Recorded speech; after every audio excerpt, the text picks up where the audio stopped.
of prophecy, the definition of revelation, wahi kya hoti hai, why there is a need of revelation and why there is a need of nabi, or what are the proofs for nabuwat to be said as authentic divine message from Allah subhanahu wa ta'ala. ہم نے اس کو discuss کیا.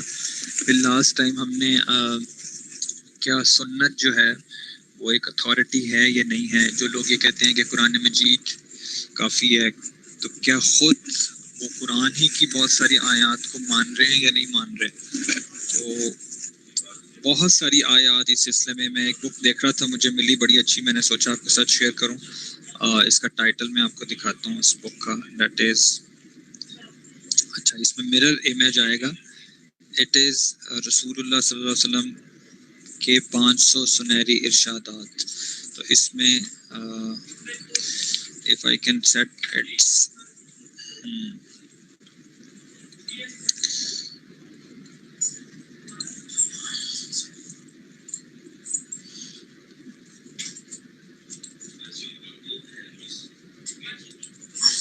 اب اگر آپ دیکھ سکیں تو یس، یہ مجھے لائبریری سے کتاب بڑی اچھی ملی ہے، رسول اللہ صلی اللہ علیہ وسلم کے 500 سنہری ارشادات. اور اس میں ہم اگر دیکھیں تو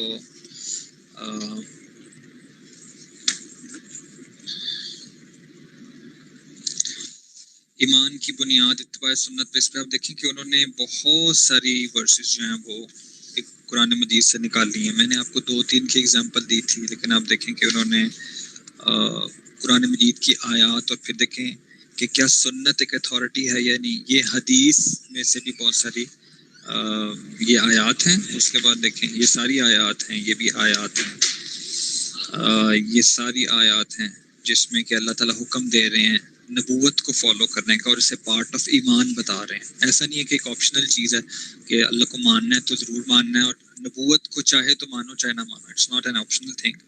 اللہ تعالیٰ دیکھیں ہر جگہ پہ کہہ رہے ہیں وَاتَّبِعْ مَا يُوحَىٰ إِلَيْكَ مِن رَبِّكَ، جو اللہ تعالیٰ کی طرف سے وحی کی جاتی ہے آپ کی طرف، آپ نے اس کو فالو کرنا ہے. وَاتَّبِعْ، دیکھیں کتنی آیات ہیں. یہ مجھے 5th اور 6th پیج ہے، میں اس کو ٹرن کروں. اس کے بعد دیکھیں حدیث کے اندر بھی سنت کی امپورٹنس جو ہے وہ ہے. جیسے پہلی آیت میں ہے کہ اللہ تعالیٰ اس شخص کو تازہ رکھے جس نے جو کچھ مجھ سے سنا اور دوسرا تک پہنچا دیا، یعنی سنت کو آگے پہنچایا. اسی طرح میں تمہیں اللہ تعالیٰ سے ڈرنے کی نصیحت کرتا ہوں، خواہ تمہارا امیر حبشی غلامی کیوں نہ ہو، اور جو لوگ میرے پاس زندہ رہیں گے امت میں اختلاف دیکھیں گے. جیسے میں نے آپ کو لاسٹ ٹائم بتایا تھا، اختلاف سے پریشان نہیں ہونا چاہیے، مگر ایسے وقت میں میری سنت اور ہدایت یافتہ خلفائے راشدین کے طریقے کو اختیار کرنا چاہیے. ٹھیک ہے، سنن نبی داؤد میں یہ حدیث موجود ہے. پھر صحابہ کے نزدیک سنت کی کیا امپورٹنس تھی. ٹھیک ہے، اس کے بعد it's a very good book جس میں آپ کو پھر آپ نے ایک اسائنمنٹ بنائی تھی. آئی وش کہ اس وقت یہ کتاب میری نظر سے گزری ہوتی تو میں آپ کو یہ ضرور ریکمینڈ کرتا کہ حدیث کو پریزرو کرنے کے لیے صحابہ نے اور تابعین نے اور سب لوگوں نے کیا کیا ہے. ٹھیک ہے، اس کے بعد پھر رسول اللہ صلی اللہ علیہ وسلم نے خود سنت کی حفاظت کے لیے کیا اقدامات کیے، یہ بھی اس میں لکھے ہوئے ہیں، اس میں احادیث دی ہوئی ہیں. تو واٹ آئی مین ٹو سے کہ یہ بڑی اچھی کتاب ہے. اس کو اگر آپ دیکھیں گے تو انشاءاللہ ویسے بھی پھر یہ دیکھیں کہ اللہ کے نبی کے دور میں احادیث لکھی گئی یا نہیں لکھی گئی، آپ نے اس میں اسائنمنٹ کی ہوگی تو اس میں بڑی اچھی. پھر خود اللہ کے نبی صلی اللہ علیہ وسلم نے حکم دیا ہے لکھنے کا. الغرض یہ کہ it's a very good book. ٹھیک ہے، یہ ہونی چاہیے. اچھا، ٹوڈے وی ول ڈسکس انشاءاللہ a new method, a new way to understand سیرہ سننا ریگارڈنگ دا سیرہ آف پروفٹ صلی اللہ علیہ وسلم. آپ صلی اللہ علیہ وسلم کی سیرت کو ہم نے پڑھا ہے اور ایک نیا طریقہ میری نظر سے گزرا. اس کو میں نے سوچا کہ آپ سے گرامیٹیکلی اس کو ڈسکس کر رہے ہیں، اور it's very easy to remember. ہم یاد کرتے ہیں لیکن بعض اوقات ہمیں بھول جاتا ہے. تو یہ ایک طریقہ دیکھیے، اس میں ہمیں بہت آسانی سے اللہ کے نبی صلی اللہ علیہ وسلم کی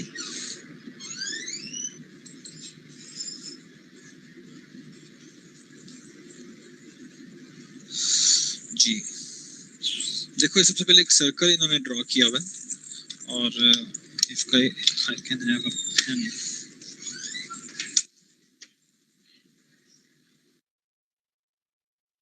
یہ سرکل ایک ڈرا کیا ہوا ہے اور اس میں انہوں نے اس کو 2 انٹرسیکٹنگ لائنس میں کٹ کر دیا ایک سرکل کو. ٹھیک ہے. اس کے بعد وہ کہتے ہیں کہ imagine the circle represents a 24 hours clock, not year, starting from top, then 6, then 12, then 18. ٹھیک ہے. اس کے بعد نیکسٹ اسٹیج میں آپ نے جو 0 پہ رکھا ہے ادھر بھی ایک ایچ لکھیں, 6 پہ بھی ایچ لکھیں, 12 پہ بھی ایچ لکھیں اور 18 پہ بھی ایچ لکھیں. یہ آپ نے کلاک ڈرا کیا, اس کے 4 اس کو انٹرسیکٹ کیا اور اس کے جو 0, 6, 12 and 18 آورس پہ آپ نے 4 ایچ لکھ دی ہے. اب یہ ایچ کیا ہے؟ 0 years represents Hira. It is the start of Wahi revelation. پہلی وہی آئی ہے, اس کو انہوں نے ہیرا کا ایج کنسیڈر کیا. یہ جو ایج ہے it actually represent 2 things. ٹھیک ہے. یہ ہم آگے جا کے اس کو ایکسپلین کرتے ہیں کہ یہ کس کو ایکسپلین کرتے ہیں. یعنی یہ اس میں ایج حضرت حمزہ کا ہے اور H stands for Hamza, the uncle of Prophet صلی اللہ علیہ وسلم. This is the year in which he accepted Islam. اس کے بعد 12 پہ تو ایچ ہے, جیسے ہم نے اوپر دیکھا تھا کہ ایچ ہیں, ایچ ایچ ایچ ایچ یاد کرنے کے لیے. تو فرسٹ ایچ ہیرا, سیکنڈ ایچ حمزہ, تھرڈ جو ایچ ہے 12 پہ ہے وہ ہجرا, یعنی 12 ایئرس پہ جا کے ہجرت ہوئی ہے. And the last H at 18 is Hudaybiyyah. تو دیکھو یہ کتنا آسان ہے ایئرس کو اپنی اپنی جگہ پہ رکھنا. اور اس کے بعد جو لاسٹ والا اتنا حصہ ہے, کیونکہ ہمیں آپ صلی اللہ علیہ وسلم کی جو سیرت مبارکہ ہے, جو مبارک زندگی ہے اور جو آپ کی محنت ہے, آپ کی جو دعوت ہے وہ 23 ایئرس کے اوپر ہمیں ملتی ہے. لہٰذا وہ کہہ رہا ہے کہ 24th ایئر کو آپ اس میں سے ریموو کر دیں اور 23 کو ہائی لائٹ کر لیں. ٹھیک ہے. اور اسی طرح اس کے جو 4 کوارڈرنٹس ہیں, اس کو انہوں نے 4 پارٹس میں ڈیوائڈ کر دیا ہے. دس فیز, یہ جو یہاں سے 0 to 6 تک ہے, اس کو ارلی مکہ کہہ دیا, 6 to 12 تک کو لیٹ مکہ کہہ دیا, اور اس طرح 12 سے 18 تک کو ارلی مدینہ کہہ دیا, اینڈ 18 to 23 کو لیٹ مدینہ کہہ دیا. سو دیکھو یہ کتنا ایزی ہے اس طریقے سے سیرت کو یاد رکھنا. رائٹ. یہ اس کو انہوں نے کمپائلڈ فارم میں بھی دکھایا ہے. آئی ہوپ آپ سب اس کو دیکھ پا رہے ہیں. اچھا, اب اس کو آگے دیکھو کہ کتنا آسان ہے فردر اس کو وہ کرنا. دیکھو اس میں میں نے کہا تھا کہ جو فرسٹ کوارڈرنٹ ہے 0 to 6, 1 2 3 4 5 6, اس کو ہم نے کہا تھا کہ اٹ از ارلی مکہ. اس میں دیکھیں کہ انہوں نے بہت آسانی سے یہ لکھا ہوا ہے کہ جو 1 2 3 ایئرز ہیں, these are the years of private دعویٰ, پرائیویٹ اسمبلی. اس میں ان 3 سالوں میں اللہ کے نبی صلی اللہ علیہ وسلم نے ایک اوپن انویٹیشن نہیں دیا, لیکن ہر ایک کو آپ پرائیویٹلی انڈیویجولی ایڈریس کر رہے ہیں اور اسلام کی دعوت دے رہے ہیں. تو these are the years of private assembly, لوگوں کو اکٹھا کرنا پرائیویٹلی, 1 2 3.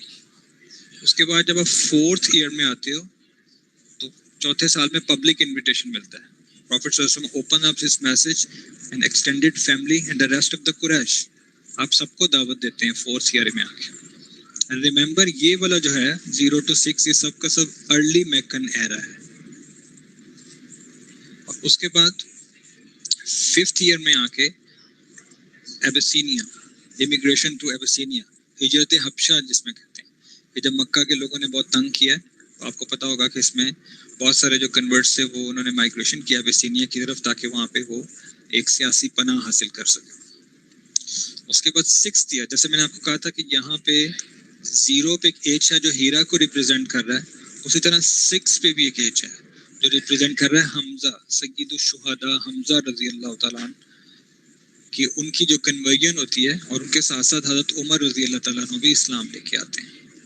ٹھیک ہے. یہ اس وجہ سے اس کو ہائی لائٹ کیا گیا کہ ان 2 حضرات کے اسلام لانے سے مکہ میں جو مسلمانوں کی پوزیشن تھی وہ بہت اسٹرانگ ہو گئی تھی, اور مسلمان اوپنلی حرم شریف میں نماز پڑھنا اسٹارٹ ہو گئے تھے. اس کے بعد جیسے ہم نے پہلے ڈسکس کیا کہ جو 0 to 6 ہے وہ ارلی مکہ ہے, اینڈ 6 to 12 جو ہے وہ لیٹ مکہ ہے. تو لیٹ مکہ کو آگے جا کے دیکھو, یہاں اس کو ہائی لائٹ کیا. دیکھو اس سرکل کی بیوٹی یہ ہے کہ جس چیز کو ڈسکس کر رہا ہے اس کو ڈارکر اس کے فونٹ میں رکھتا ہے, باقی کو لائٹ کر دیتا ہے.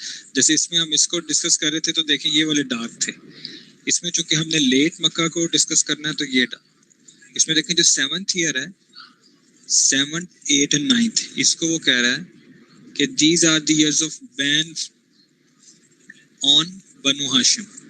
اس میں قریش imposed a difficult 3-year socio-economic ban on the prophet's claim of Hashim.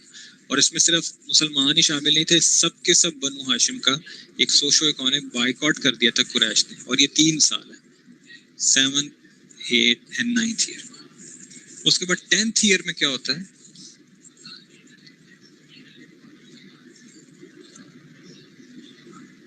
the year of sadness. This is the year Prophet صلی اللہ علیہ وسلم lost his wife and uncle. ایک ہی سال میں جناب ابو طالب اور حضرت خدیجہ دونوں جو ہیں وہ اللہ کے نبی صلی اللہ علیہ وسلم کو داغ مفارقت دے جاتے ہیں. اور hence this year is called عام الحزن اور غم کا سال, the year of sadness. یہ 10واں سال ہے. اس کے بعد آپ دیکھیے جو 11th ایئر ہے اس کو the year of Isra and معراج. بہت شارٹلی میں نے آپ اسٹارٹ انٹروڈکشن میں کہا تھا کہ صرف ہم ایک گلانس کر سکیں گے سیرت کا. ان میں سے جتنی چیزیں میں بتا رہا ہوں سب کے اوپر ایک ایک لیکچر ہو سکتا ہے, سب جتنے بھی سال ہیں. لیکن میں صرف آپ کو ایک راستہ, ایک طریقہ بتانا چاہ رہا ہوں کہ کس طرح ہم اپنے محبوب پیغمبر صلی اللہ علیہ وسلم کی زندگی کو ہر وقت اپنے ذہن میں رکھ سکتے ہیں. یہ ایک بہت آسان طریقہ ہے جو شاید اب سے پہلے آپ لوگوں کی نظروں سے نہ گزرا ہو. اس کے بعد جو 12th ایئر ہے, اور آپ کو یاد ہوگا 12 کے اوپر بھی ہم نے ایک ایج لگایا تھا, تو دس ایج اسٹینڈس فار ہجرہ. ہجرت سے پہلے جو بالکل آخری سال ہے, ہجرت کی سبب کیا چیز بنی ہے, دا پلج آف عقبہ, جس کو ہم بیعت عقبہ کہتے ہیں. عقبہ گھاٹی کو کہتے ہیں. مدینہ سے کچھ لوگ آئے تھے اور انہوں نے پرپوزل دیا تھا کہ آپ مدینہ آ جائیں, اور اسی پرپوزل کے نتیجے میں پھر یہ 12 ایئر کے بعد جو ہے نا وہ ہجرہ ہوئی ہے. تو actually this H stands for Hijra. So یہاں پر یہ 12 کے اوپر یہ جتنا بھی سرکل ہے یہاں سے یہاں تک یہ مکی دور پورا ہو جاتا ہے. یہ ابتدائی مکی دور ہے اور یہ لیٹ مکن ہے, رائٹ. اس کے بعد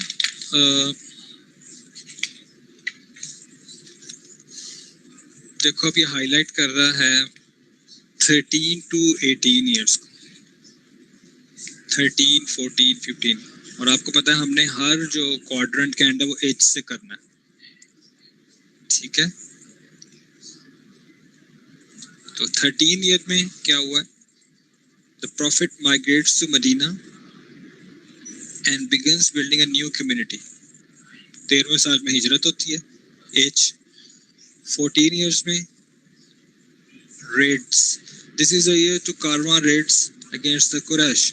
اب مسلمان اس کنڈیشن میں آ گئے ہیں کہ یہ اتنے بہت سارے سال قریش نے اور مکن سے ان کے اوپر ظلم کیے ہیں. اب جب وہ 13ویں سال میں مدینہ میں آ جاتے ہیں تو وہ اس حد تک اسٹیبلش ہو سکتے ہیں کہ 14ویں سال میں مدینہ اور اس کے ارد گرد سے گزرنے والے جو قریش کے قافلے ہیں جو تجارت کی غرض سے شام جا رہے ہیں ان کے اوپر چھوٹے چھوٹے حملہ کرنا شروع کر دیتے ہیں کہ بھئی یہ ہمارا ایریا, تم یہاں سے نہ گزرو. یعنی مسلمان اب اتنے اسٹیبلش ہو گئے ہیں. So it is called the year of raids, چھوٹے حملے کرنا. اس کے بعد انہی حملوں سے غصے میں آ جاتے ہیں قریش کے مسلمانوں کی یہ جرت کہ یہاں پر جب تھے تو ہم نے ان کو کتنا تنگ کیا تھا اور اب یہ ہمارے قافلوں پہ حملہ کر رہے ہیں. لہٰذا اسی وجہ سے 15th ایئر میں بیٹل آف بدر ہوتی ہے.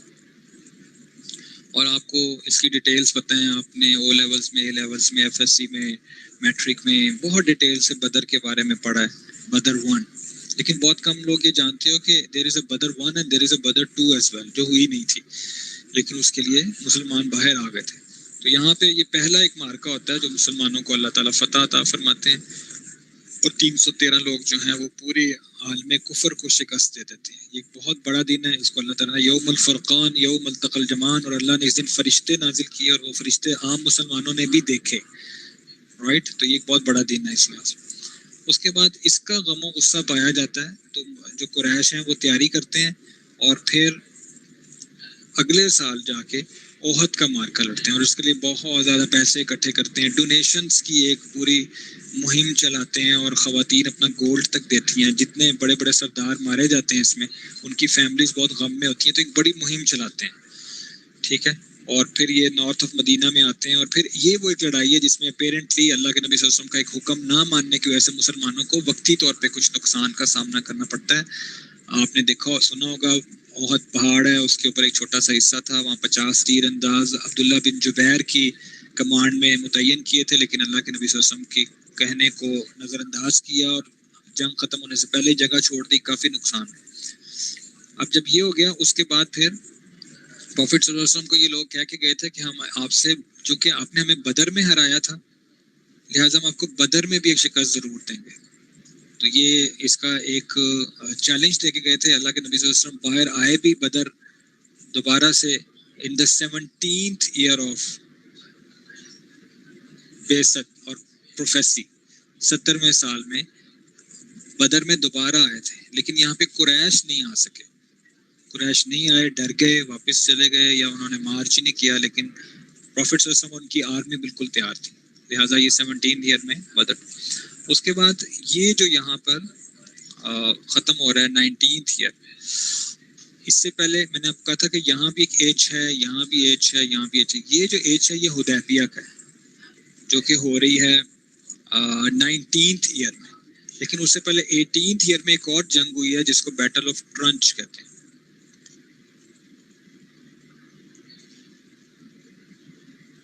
جس کو جنگ خندق کہتے ہیں. اور یہ وہ جنگ تھی جس میں صرف قریش یا مکہ کے لوگ مخالف نہیں تھے، وہ سارے عرب کے قبیلوں کو اکٹھا کر کے لے آئے تھے.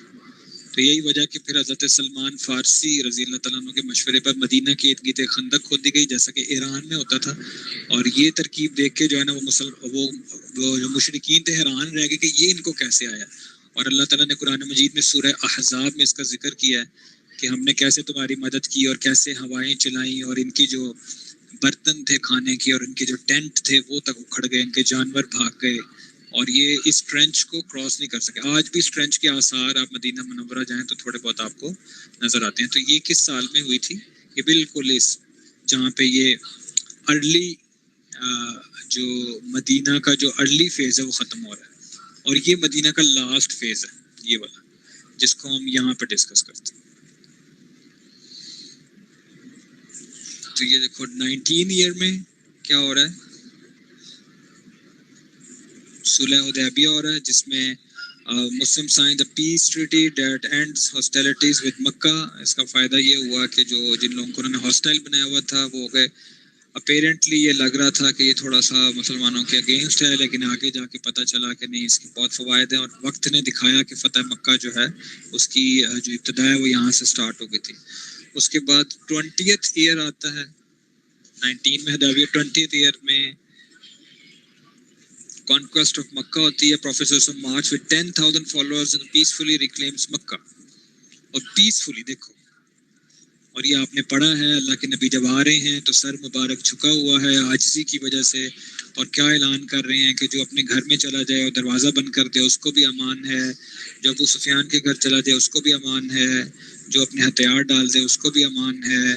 اور سارے جو مشرکین اکٹھے ہیں ان کو کھڑا ہو کے سامنے سورہ یوسف کی آیت پڑھ رہے ہیں، لا تثریب علیکم اليوم، آج آپ کے اوپر کوئی کسی قسم کی پوچھ گچھ نہیں ہوگی. دیکھو کیسے نبی ہیں، کیسا کریکٹر ہے، کیسا ظرف ہے کہ جن لوگوں نے 20 سال تک، دیکھو یہ 20th ایئر میں ہو رہا ہے، 20 سال تک آپ کے ساتھ کیا کیا نہیں کیا. آپ کو آپ کے بچوں کو تنگ کیا، آپ کو تنگ کیا، آپ کے صحابہ کو تنگ کیا، آپ کے اہل بیت کو تنگ کیا، کانٹے بچھائے، ٹھیک ہے، گندگی جو ہے وہ لگانے کی کوشش کی، مطلب جتنی بے ادبیاں گستاخیاں ہو سکتی تھیں وہ کی. لیکن میرے نبی صلی اللہ علیہ وسلم کا ظرف دیکھو کہ وہ جب ایک فاتح کی حیثیت سے آ رہے ہیں تو معافی کا اعلان کر رہے ہیں. ٹھیک ہے، جو لوگ اسلام کے اوپر ایلیگیشنز لگاتے ہیں نا، وہ ان کو پورا علم نہیں ہوتا کہ پروفٹ صلی اللہ علیہ وسلم نے جب مکہ کو فتح کیا تو آپ کا طرز عمل کیا تھا. اور یہ سارا سرکل میں آپ کو جس وجہ سے پڑھا رہا ہوں وہ میں انشاءاللہ یہاں آپ سے ڈسکس کرتا ہوں کہ جو 21st ایئر ہے، 21st ایئر، اس میں جا کے the prophet leads the largest Arabian army ever assembles to confront the Romans at the border city of Tabuk. پہلی دفعہ 20ویں سال میں جا کے پروفٹ صلی اللہ علیہ وسلم مدینہ منورہ اور مکہ عرب کی حدود بارڈرز پہ جاتے ہیں اور رومنز کو چیلنج دیتے ہیں اور رومنز کے ساتھ جنگ ہوتی ہے. اس پوائنٹ پہ جو چیز میں نے آپ کے ساتھ ڈسکس کرنی ہے وہ یہ کہ دیکھیں 21st ایئر تک کیا اس پورے دوران کہیں آپ کو مسلمانوں کی طرف سے کسی قسم کا کسی بھی قوم پر یا کسی بھی قبیلے پر کسی قسم کا حملہ ملتا ہے کہ حملہ کیا گیا ہے, لڑائی کی گئی ہے؟ دیکھو جو پہلا ابتدائی حصہ ہے یہاں سے یہاں تک اس میں تو وہ ڈیفینسو رہے ہیں بالکل. اس کے بعد جب مدینہ میں بھی آ گئے ہیں تو جتنی بھی جنگیں ہوئی ہیں آپ سب کے سامنے سیرت مبارکہ اور ہسٹری موجود ہے. ہر جنگ میں مشرکین اور کفار نے حملہ کیا, مسلمانوں نے صرف ڈیفینڈ کیا. مسلمان کبھی بھی مکہ نہیں گئے لڑائی کرنے کے لیے, وہ آئے ہیں تو انہوں نے ڈیفینڈ کیا. This is the first year 21st year جب جا کے انہوں نے مسلمانوں نے تو جو ویسٹ اور جتنے بھی اورینٹلسٹ اور جتنے لوگ یہ کہتے ہیں کہ اسلام کو اللہ کے نبی نے زور زبردستی کے طور پہ پھیلایا, ان کے سامنے یہ ہسٹری ہونی چاہیے کہ 23 سال ٹوٹل کتنی ہے محنت کے, 23 میں سے 20 سال تک صرف ڈیفینسو رہے ہیں اور 21ویں سال میں باہر نکلے ہیں. تو اگر 23 میں سے 20 سال مسلمانوں کی یہ اسٹریٹجی رہی ہے امن امان شانتی, صرف جواب دیا ہے, کہیں اٹیک نہیں کیا, تو کیا یہ الزام لگانا درست ہے کہ مسلمانوں نے تلوار کے ذریعے اور لڑائی جھگڑا کر کے اسلام کو پھیلایا؟ یہ سارا سرکل دکھانے کا مقصد اس اعتراض کا جواب دینا تھا. اور اس کے بعد 22nd ایئر جو ہے وہ دا ایئر آف ڈیلیگیشنز ہے. آپ سب نے سنی آیت اذا جاء نصر اللہ والفتح ورأیت الناس يدخلون فی دین اللہ افواجا. جب یہ آیت نازل ہوئی تو مسلمان عام بڑے خوش ہوئے کہ اللہ تعالیٰ اس میں کہہ رہے ہیں کہ ہر طرف سے مسلمان جو ہیں وہ دین میں داخل ہو رہے ہیں, تم لوگوں کو دیکھ رہے ہو. لیکن ابو بکر صدیق رضی اللہ تعالیٰ عنہ سمجھ گئے کہ یہ جو آیت آخری ہے فسبح بحمد ربک واستغفر انہ کان توابا, آپ تسبیح کیجیے اور اللہ کو یاد کیجیے. اس میں اشارہ ہے کہ the mission of Prophet صلی اللہ علیہ وسلم has been accomplished. So 23rd year میں آپ دیکھو فیئرویل حج ہمارے سامنے آتا ہے جس میں اللہ کے صلی اللہ علیہ وسلم نے اپنا پہلا اور صرف ایک حج جو ہے پلگرمیج پرفارم کیا ہے, اور it had been performed in the footsteps of Abraham علیہ السلام, and that was the end of prophetic era 23. سو یہ ایک بہت ہی یونیک طریقہ ہے سیرت کو یاد کرنے کا, اور اگر میں آپ کو دکھاؤں میں نے اس کو ایک جگہ پہ اکٹھا بھی کیا ہے. یہ دیکھیے اس میں پرائیویٹ ایئرز اور یہ سارا ایک جگہ پہ اکٹھا کیا ہوا ہے. تو انشاءاللہ میں آپ کے ساتھ شیئر بھی کروں گا, اور اس ماڈیول میں سے یہ سرکل آپ ایگزام میں بھی آئے گا انشاءاللہ تعالی. یعنی اس میں سے آپ ان سب کو یاد کر لیں گے انشاءاللہ. اور یہ دیکھیں میں نے ایک بلینک چھوڑا ہوا 23, تو اس بلینک کو آپ کو فل کرنا ہوگا. ٹھیک ہے جی.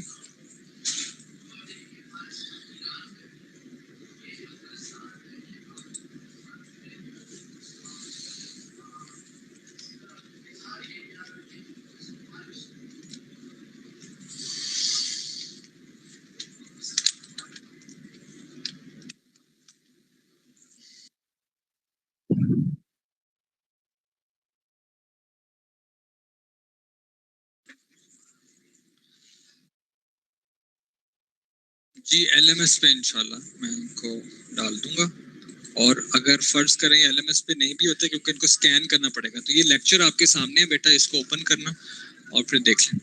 اچھا نیکسٹ چیز جو ہم نے ڈسکس کرنی ہے وہ ہے دیکھو یہ آئی ہوپ کہ آپ میں سے شاید کسی نے سیرت کو اس طریقے سے نہیں دیکھا ہوگا. بہت محنت کی گئی ہے اس کے اوپر, اور اس سرکل کے تھرو جو ہے وہ بہت ہی آسان ہے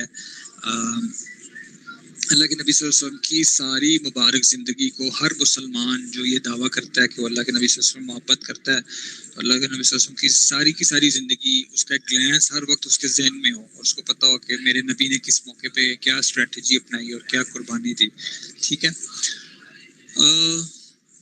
ہم نے وہی کو ڈسکس کیا، وہی کی ضرورت کو کیا، نبوت کو پروف کیا، پھر آپ صلی اللہ علیہ وسلم کی اطاعت کو پروف کیا. میں نے بہت ساری آیات ابھی آپ کو دکھائیں، حدیث سے پروف کیا کہ سنت کو، پھر سنت اور حدیث میں فرق بتایا آپ کو، پھر آپ کو یہ بتایا کہ سنت اور بدعت میں کیا فرق ہے، پھر ایک لٹمس ٹیسٹ بتایا کہ سنت کو پہچاننے کا کیا طریقہ ہے، کہ یہ سنت ہے، اور بدعت کو پہچاننے کا کیا طریقہ ہے، یہ میں نے آپ کو بتایا.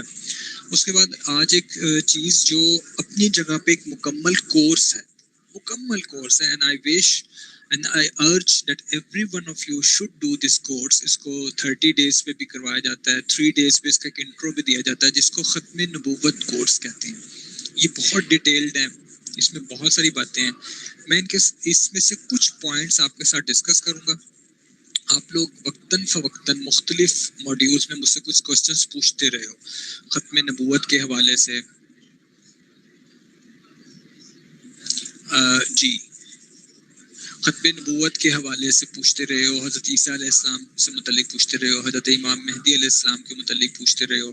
تو ان ساری کی ساری ڈیٹیلز کو انشاءاللہ میں آپ کے ساتھ گروپ میں شیئر کروں گا. اگر آپ ڈیٹیل سے دیکھنا چاہو ان کے دلائل کیا ہیں تو وہاں پہ ملیں گے. بہت ساری ڈیٹیل کا موقع نہیں، لیکن کچھ پوائنٹس ہیں جو میں آپ کے سامنے ہائی لائٹ کرنا چاہوں گا، جو ہمیں سارے کو پتہ ہونا چاہیے. باقی یہ جو ڈیٹیلز ہیں جو واٹس ایپ گروپ میں آپ کے ساتھ شیئر کروں گا، consider it as your 5th assignment. ابھی 4th والی میں نے آپ کے ساتھ شیئر کرنی ہے، لیکن یہ 5th اسائنمنٹ کو آپ ایک کمپنسیٹری اسائنمنٹ سمجھو. آپ کی پہلی 4 اسائنمنٹس میں جتنی کمی بیشی ہوگی، اگر آپ میں سے کوئی اس 5th ختم نبوت کورس کو واٹس ایپ گروپ کے اوپر اچھی طریقے سے اسٹڈی کرتا ہے، اور پھر میرے پاس اس کے کچھ کوسچن آنسرز کوسچن ایئر موجود ہے، وہ مجھ سے ڈیمانڈ کر سکتا ہے، اس کو فل کرتا ہے اور وہ کوسچنس مجھے دوبارہ سے واپس ان آنسرز کے ساتھ اٹیچ کر کے بھیجتا ہے. تو it would be a compensation. مطلب اگر آپ نے 4 اسائنمنٹس کی ہیں، کسی اسائنمنٹ میں کچھ کمی بیشی رہ گئی ہے، تو I will consider this assignment as a compensatory assignment. اس کے لیے آپ کو واٹس ایپ گروپ پہ جو میں آپ سے پیریوڈیکلی شیئر کروں گا ڈیٹا ریگارڈنگ ختم نبوت، وہ آپ کو اس کو اسٹڈی کرنا پڑے گا. ٹھیک ہے، it's not a part of your exam, but it's a part of your compensatory assignment. جو کرنا چاہے وہ ضرور اس کو کر سکتا ہے.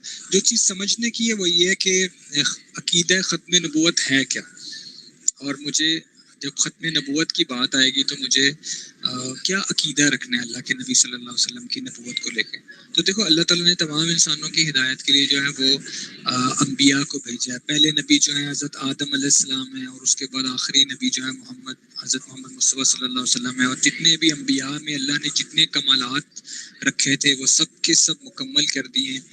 اور نبی کریم صلی اللہ علیہ وسلم اور نبی کریم صلی اللہ علیہ وسلم کے بعد نہ تو نبوت اور نہ ہی یہ کمالات کسی کو عطا کیے جائیں گے، اور نہ ہی کسی کو رسالت عطا کی جائے گی. نبوت اور رسالت دونوں جو ہے وہ اس کی تکمیل ہو گئی ہے. اس عقیدے کو کہتے ہیں، اس کریڈ کو کہتے ہیں ختم نبوت، the end of prophethood, the creed of end of prophet hood.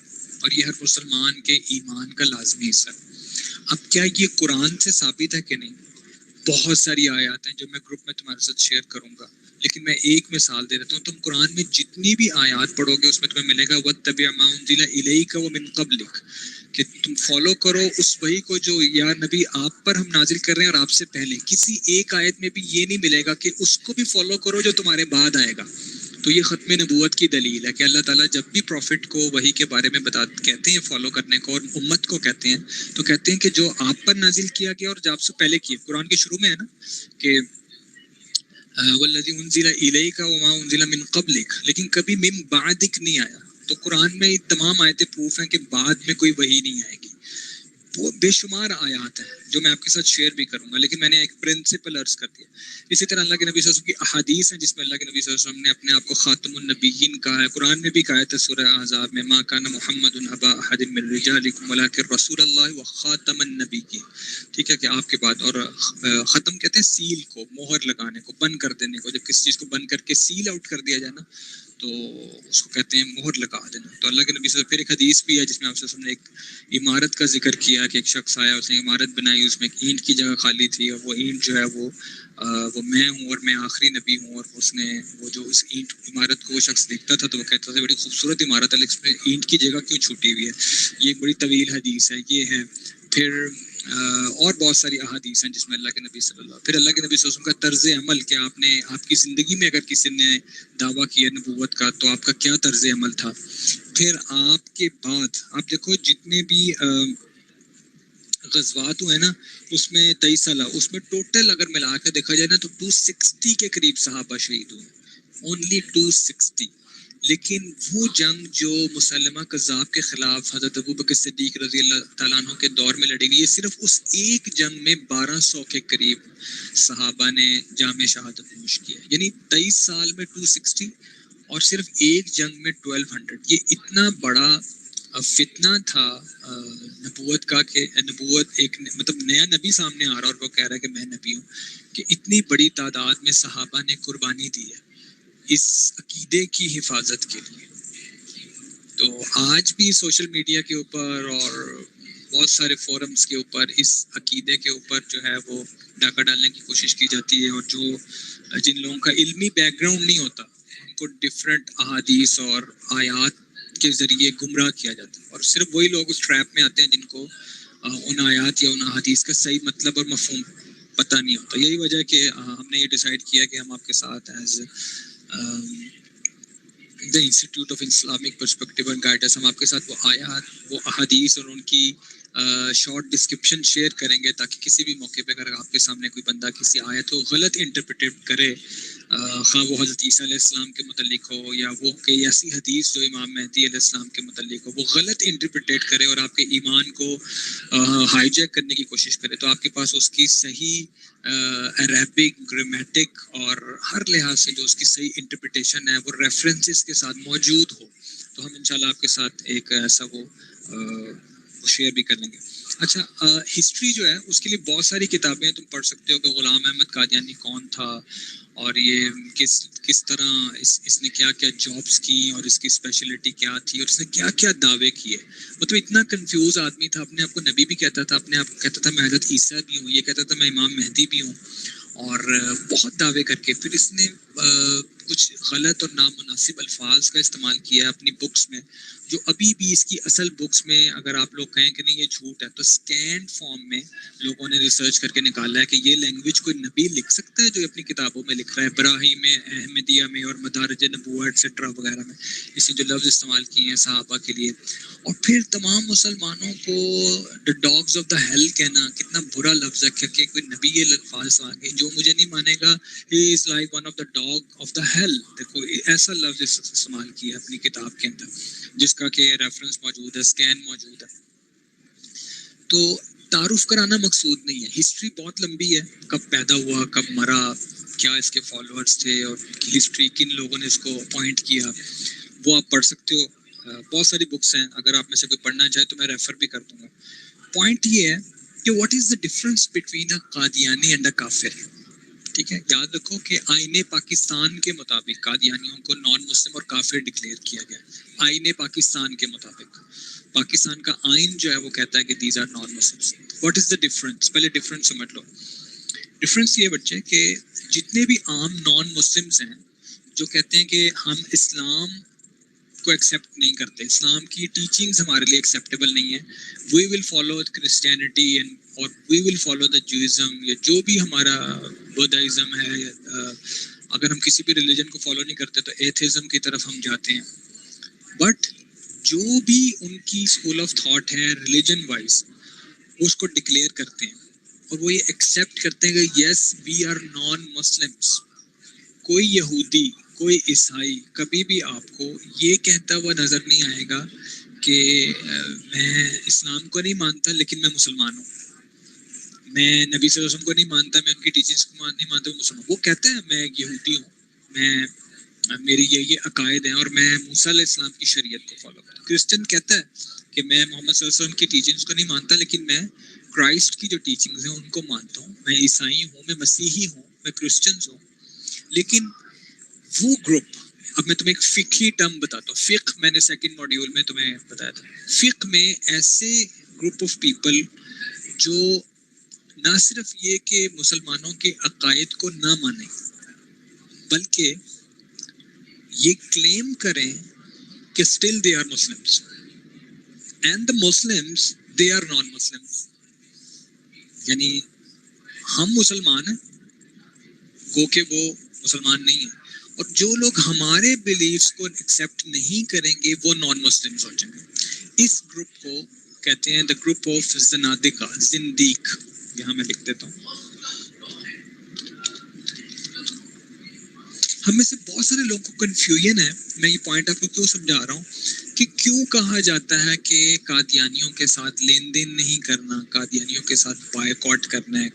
ابھی میں اسٹیپ بائی اسٹیپ آگے چل رہا ہوں. مجھے پتا ہے آپ کے ذہن میں بہت سارے سوالات ہیں، اس لیے آپ آئی ووڈ ریکویسٹ کہ آپ ان تمام پوائنٹس کو اسٹیپ بائی اسٹیپ میرے ساتھ آپ چلیں.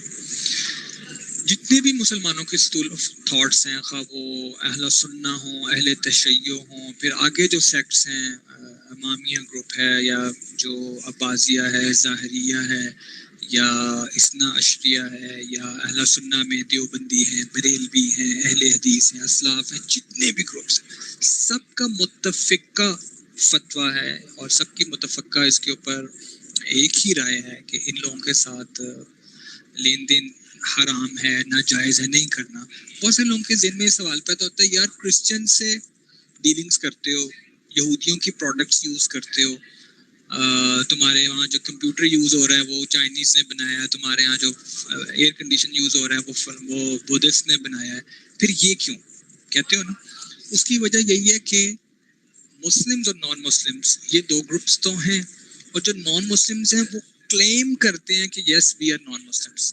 لیکن جو زنادقہ ہیں یا وہ گروپ جو نان مسلمز ہونے کے باوجود اور اس فیکٹ کے باوجود کہ مسلمانوں نے انہیں نان مسلمز ڈکلیئر کر دیا ہے اور قرآن اور حدیث کی روشنی میں کیا ہے، اپنی مرضی سے نہیں. میں اور تم کوئی نہیں ہوتے کسی کو کافر کہنے والے. کافر کون ہے؟ جو قرآن مجید کا انکار کرے. کافر کون ہے؟ جو صحیح حدیث کا انکار کرے، جو ان عقائد کا انکار کرے جو اللہ اور اس کے رسول صلی اللہ علیہ وسلم نے ایمان کا لازمی جز قرار دی. رائٹ؟ تو قرآن اور حدیث کی روشنی میں ایکسپرٹس نے یہ ڈٹرمن کیا کہ یہ لوگ عقائد اسلام سے خارج ہیں، لیکن اس کے باوجود اس گروپ نے اس کو ایکسیپٹ نہیں کیا، اور پوری دنیا میں بھی اور ہر جگہ پہ یہ مہم جاری رکھی کہ وی آر دا مسلمس، اور ہمیں جو ہے وہ نکال دیا گیا، اور فلاں فلاں جو ملک ہے پاکستان، ان کے جو کانسٹیٹیوشن ہے اس میں ہمیں نان مسلم ڈکلیئر کر رہے ہیں، اور یہی وجہ کہ پوری دنیا میں پھیلے ہوئے ہیں اور انہوں نے سیاسی پناہ حاصل کی ہوئی ہے. ٹھیک ہے؟ اس وجہ سے یہ جو فرق ہے کہ یہ ایکسیپٹ نہیں کرتے کہ یہ کافر ہے، اس وجہ سے علماء نے ایک مصلحت کی وجہ سے ان کے بائیکاٹ کا فتویٰ دیا. وہ مصلحت سن لو، اس مصلحت کے پیچھے بھی اس گروپ کی خیر خواہی ہے.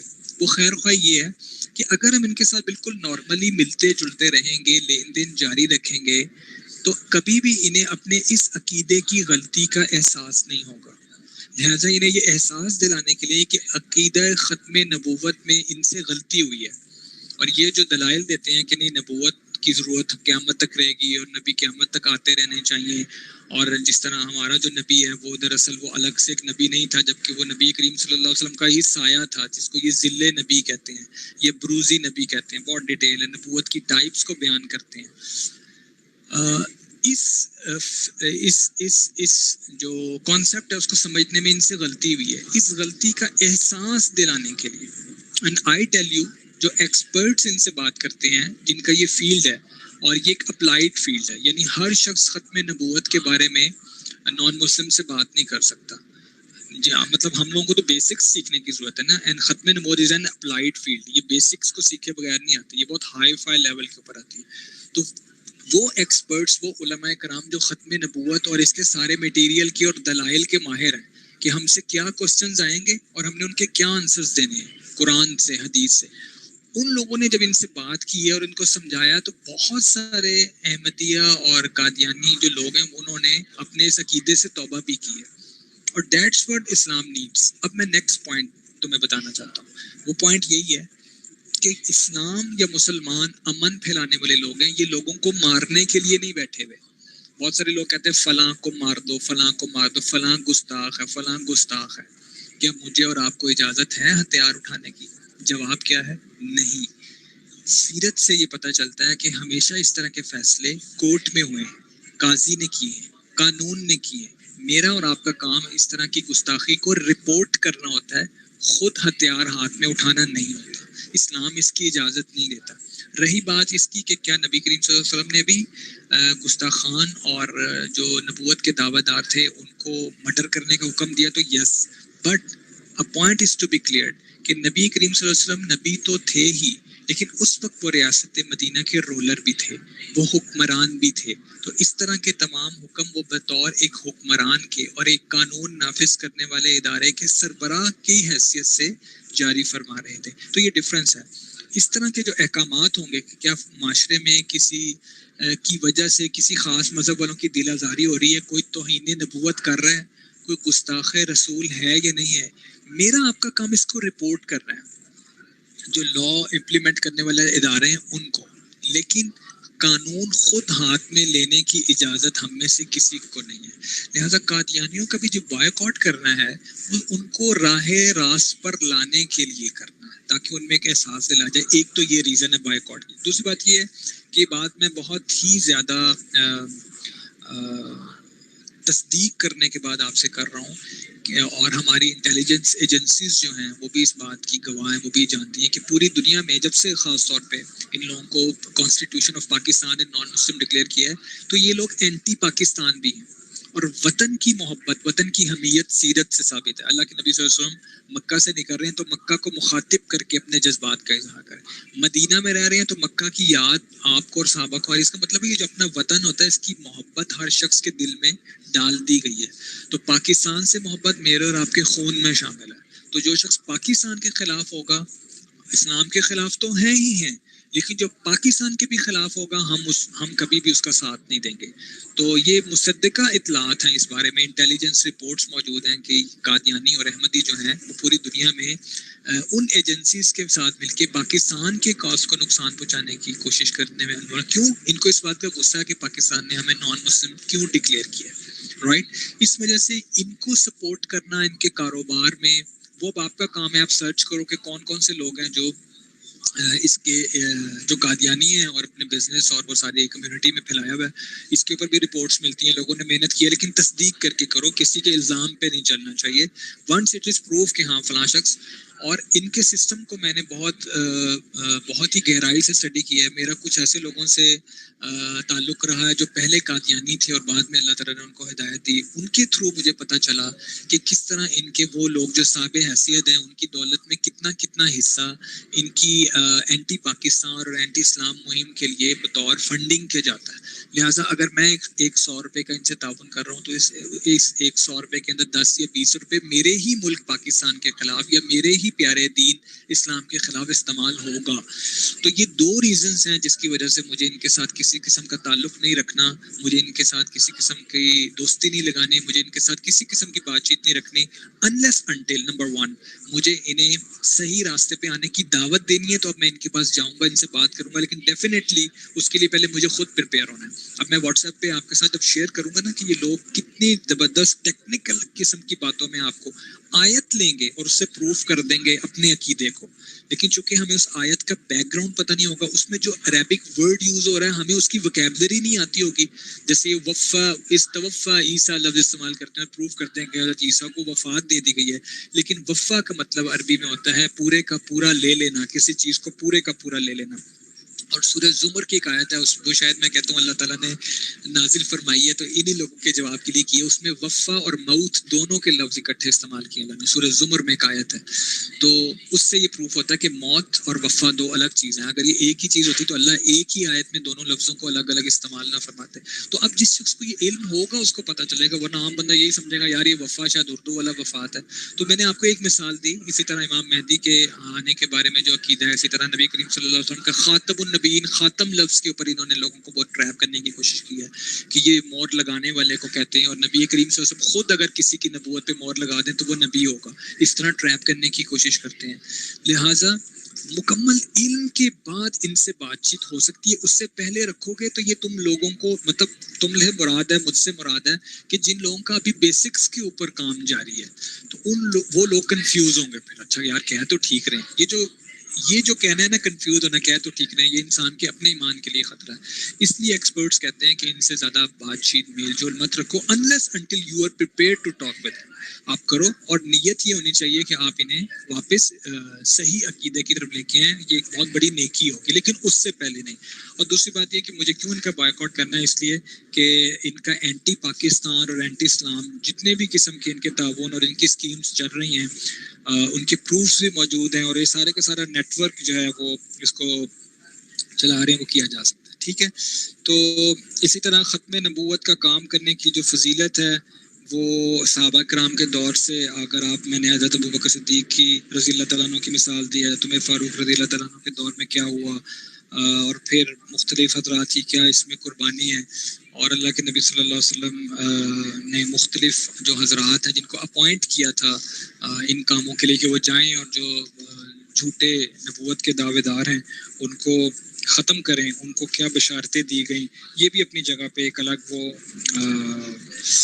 سیشن ہے، لیکن اس کے بارے میں انشاءاللہ آپ جتنا بھی پڑھ سکیں یا پڑھنا چاہیں تو آپ کو میں کر دوں گا، لیکن جو پوائنٹ میں نے آپ کے ساتھ ڈسکس کرنے تھے وہ کر لیے۔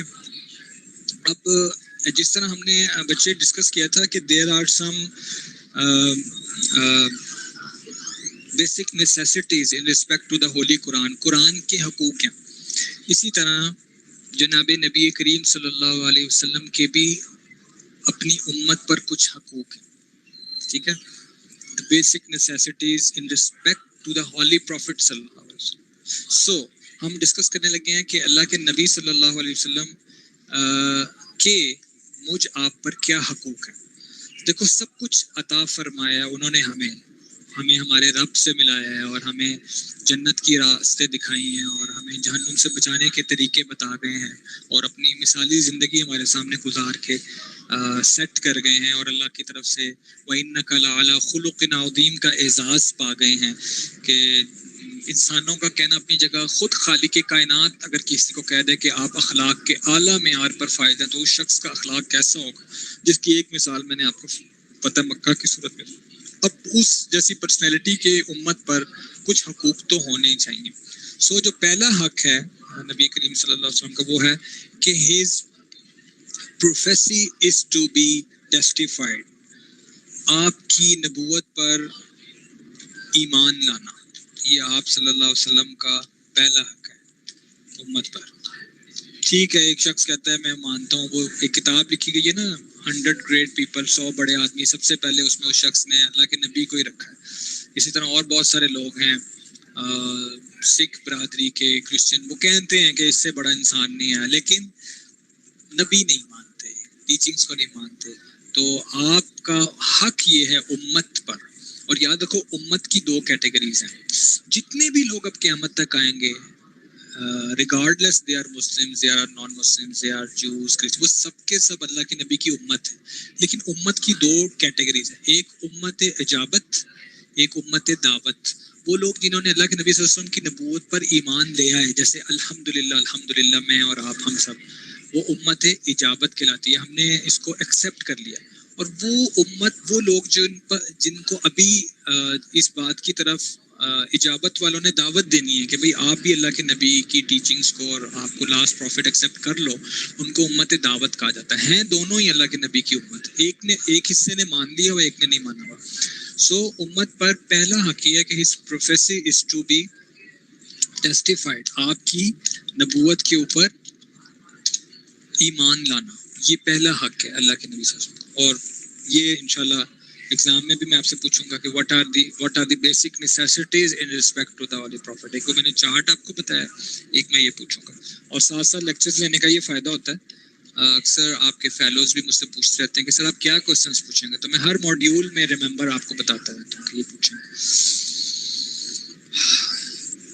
نیکسٹ جی، his سننا is to be followed، یہ آپ کا حق ہے، آپ کے طریقے پہ چلا جائے، آپ کے طریقے پہ چلا جائے۔ وہ مجھے کسی نے بڑی اچھی بات ایک سمجھانے کے لیے میرے دل کو لگی، آپ سے بھی شیئر کرتا ہوں۔ جب ہم میں سے کسی کے گھر میں شادی ہوتی ہے نا، تو جب تیاری ہو رہی ہوتی ہے، خاص طور پہ بیٹی کی شادی ہے، تو ایک اداسی بھی ہوتی ہے اور ایک خوشی بھی ہوتی ہے کہ اللہ تعالیٰ ایک فرض ہے۔ اور ایسے میں نا بعض گھروں میں روایت ہوتی ہے کہ یار صدقہ بہت کرنا ہے، جو بھی کوئی آئے تو اس کو خالی نہیں جانے دینا. تو وہ کہتے ہیں کوئی چوکیدار آتا ہے تو اس کو بھی کچھ دیا جاتا ہے, کوئی ڈرائیور آتا ہے اس کو کچھ دیا جاتا ہے, کوئی مانگنے والا آتا ہے اس کو کچھ دیا جاتا ہے. لیکن ایک نوک آتی ہے جو سنت کی طرف سے آتی ہے, کہ نوک ہوتی ہے کون ہے جی, سنت. اس کے لیے ہم کہتے ہیں سوری, شادی میں آپ کی جگہ نہیں. یعنی ہم نے ایک واچ مین کو, ایک ڈرائیور کو, ایک بیگر تک کو انٹرٹین کیا, لیکن جب اللہ کے نبی کی سنت کی باری آئی تو ہمارے گھر کے دروازے بند تھے. اور کس بات کے لیے بند تھے یار؟ لوگ کیا کہیں گے, لوگ کیا کہیں گے, لوگ کیا کہیں گے. اس کے لیے ہم نے اپنے نبی صلی اللہ علیہ وسلم کی سنت کو, میرے نبی کیا کہہ رہے ہیں مسند احمد میں, اس نکاح کو مبارک ترین نکاح فرما رہے ہیں جس میں کم خرچ ہو. اور دیکھو کتنی حکمت ہے. میری بات صرف وہ سمجھ سکے گا جس کی جوان بیٹی ہیں اور اس کے وسائل نہیں ہیں. میری بات صرف اس کو سمجھ آئے گی, اس مسلمان کو یہ بات سمجھ آئے گی کہ اللہ کے نبی نے کتنی بڑی بات کہی ہے. اس بشارت کے پیچھے کتنا بڑا ہے کہ نکاح میں کم خرچ کو فضیلت دی جائے گی تو معاشرے میں نکاح آسان ہوگا. کئی غریبوں کے پردے رہ جائیں گے. اور سب اس حدیث کی آڑ میں کہ اللہ کے نبی نے کم خرچ والے نکاح کو بابرکت کیا. جیسے ابھی کورونا میں شادیاں ہوئی ہیں نا, بڑے بڑے لوگ کم لوگوں کو بلانے پر مجبور تھے, محدود رکھنے پہ مجبور تھے. اسی دوران میں بہت سارے لوگوں کا اللہ نے پردہ بھی رکھا ہے. مجھے پرسنلی کچھ لوگوں نے بتایا کہ ہماری بیٹی کی شادی اسی وجہ سے ہو پائی کیونکہ زیادہ مہمانوں کے اوپر پابندی تھی. ٹھیک ہے, تو دیکھو جتنے بھی, اگر دین نے کہا ہے کہ سادگی سے کرو, تو اس کے پیچھے مسلمانوں کی ایک اکثریت کا فائدہ ہے کہ وہ لوگ جو سفید پوش ہیں ان کی بھی بیٹیاں بیائی جائیں گی, ان کے بھی بیٹے گھر والے ہو جائیں گے, اور بہت ساری یہ چیزیں کم خرچ کی اس میں. اور پھر ہم اتنی جو چیزیں دے دیتے ہیں, یہ بھی دو, یہ بھی دو, یہ بھی دو, یہ بھی دو, اس میں باپ بیچارہ اس کی کم, ہمیں نہیں پتا ہوتا کہ اس باپ نے اپنے آپ کو بھی بیچ دیا کہ نہیں بیٹی کا سامان پورا کرتے کرتے. تو لیکن پھر بھی وہ ڈیمانڈس ختم نہیں ہو رہی ہوتی. یہ ہماری کمیونٹی میں ایک بہت بڑا ڈیلیما ہے جو اللہ کے نبی صلی اللہ علیہ وسلم کی سنت سے اعراض کی وجہ سے, کہ اللہ کے نبی صلی اللہ علیہ وسلم کی سنت کو فالو نہیں کرتے. اور پھر آپ دیکھو, چونکہ یہ ہم بڑی دلچسپی سے شادی بیاہ کی باتیں سنتے ہیں تو میں مثال بھی اس کی دیتا ہوں. شادی کا آغاز کس سے کرتے ہو؟ پہلی تقریب کیا رکھتے ہیں؟ کوئی یہاں پہ لکھے گا؟ جہاں سے یہ شادی کی تقریبات کا آغاز ہوتا ہے نا, 6-7 طرح کی تقریبات ہوتی ہیں شادی میں. جو لوگ اندرون لاہور کے ہیں, جیسے میں لاہور کو, مجھے پتا ہے کہ 7 دن کی وہ چڑھتی ہے. اس میں پیڑھی الگ ہے, مایوں الگ ہے, مہندی الگ ہے, میلاد, یس میلاد, مظہر ملک میلاد. جس شادی میں آگے جا کے تم نے ڈی جے بٹ کے ڈی جے سسٹم کے اوپر ڈانس کرنا ہے اور مکس قسم کا ڈانس کرنا ہے, اس کا آغاز تم کس سے کر رہے ہو؟ میلاد سے. میلاد سے. وہ مولوی جو ایسی شادی میں دعا کراتا ہے نا, جا کے دعائے خیر کر لے, مجھے نہیں لگتا وہ مولوی بچے گا. اللہ تعالیٰ کی پکڑ آنے کا خدشہ ہے. ٹھیک ہے, اللہ تعالیٰ دیکھو ٹھیک سمجھانے کے لیے کہہ رہا ہوں, اللہ تعالیٰ کو ناراض کر رہے ہو لیکن دل میں ہے کہ ناراضگی ہے. لیکن اللہ کو ناراض کرنے کا آغاز اللہ کے نام سے کرنا, بسم اللہ تلاوت کر لینا, اس کے بعد کانسرٹ ہوگا. یہ یونیورسٹیز میں اکثر پروگرام ہوتے ہیں, اس کے شروع میں تلاوت ہوتی ہے, آگے جا کے کسی نے گانے گانے ہوتے ہیں. ایسے لوگوں پر عذاب آنے کا. اچھا عذاب ایسے پتھر نہیں برسیں گے, زندگی تنگ ہو جائے گی. اللہ تعالیٰ کی سخت ناراضگی ایسے گروپ پہ آتی ہے جو اللہ ہی کے نام کو استعمال کر کے آگے اللہ کو للکار رہے ہیں کہ یہ ہے اللہ آپ کا حکم ہمارے قدموں کے نیچے, نعوذ باللہ. سو آپ شادی کا آغاز میلاد سے کرتے ہو, اللہ کے نبی کے پاک نام سے کرتے ہو, اور اسی نام کے ساتھ اس شادی میں آگے جا کے کیا ہوتا ہے یہ مجھے یہاں بتانے کی نہ ہمت ہے, بس اللہ تعالیٰ معاف کرے. سو ہز سنہ از ٹو بی فالوڈ. یہ ہے قل ان کنتم تحبون اللہ فاتبعونی. ساری رات ہم میں کسی گروپ کے خلاف نہیں بول رہا, میں اپنے خلاف بول رہا ہوں کہ میں ساری رات کہتا ہوں یا رسول اللہ, یا رسول اللہ, مجھے آپ سے محبت ہے, مجھے آپ سے محبت ہے, ساری رات. اور فجر کے وقت میں سو جاتا ہوں, اور وہی میرا نبی جو کہہ رہا تھا قرۃ عینی فی الصلاۃ, میری آنکھوں کی ٹھنڈک نماز میں. میں اس نبی کی آنکھوں کی ٹھنڈک کو تو کوئی لفٹ نہیں کراتا, لیکن ساری رات نعرہ لگاتا ہوں کہ نبی جی مجھے آپ سے پیار ہے. کیا یہ پیار ہے؟ میں نے اپنے نبی کی آنکھوں کی ٹھنڈک کو اپنی نیند کے وہ کر دیا. سو جی یہ بالکل آپ کی بات ٹھیک ہے. وہ جو 16 کروڑ کی وہ بڑی مشہور چل رہی ہے, پاکستان کے بڑے بڑے گروپس ہیں جنہوں نے 16 کروڑ کا اتنا ڈیکور کیا, اور یہاں سے سنگرز بلوائے اور یہ کیا، بس اللہ تعالیٰ کی اس کو وہ کیا. جی اب کرنا کیا ہے، میں انشاءاللہ یہ بھی آپ کو بتاتا ہوں کہ کرنا کیا ہے. میں آپ کے ساتھ شیئر کروں گا کہ ہمیں اب کیا کرنا ہے. سو نیکسٹ جو نبی صلی اللہ علیہ وسلم کا وہ ہے کہ his self is to be loved. آپ کی ذات سے محبت کیجیے. وہ حدیث ہے نا ایک کہ تم میں سے کوئی اس شخص تک مومن نہیں ہو سکتا جسے میں، یعنی نبی صلی اللہ علیہ وسلم فرما رہے ہیں، میں اس کی اپنی جان سے، اس کے مال اولاد سے اور ماں باپ سے سب سے زیادہ محبوب نہ ہو جاؤں.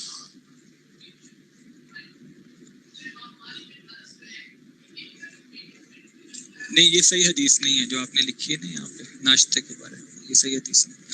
سو آپ صلی اللہ علیہ وسلم کی ذات سے محبت کرنا یہ آپ صلی اللہ علیہ وسلم کا حق ہے. اور عمر رضی اللہ تعالیٰ عنہ بیٹھے ہوئے اور فرما رہے ہیں کہ مجھے آپ سے سب سے زیادہ محبت ہے لیکن اپنی ذات سے کم ہے.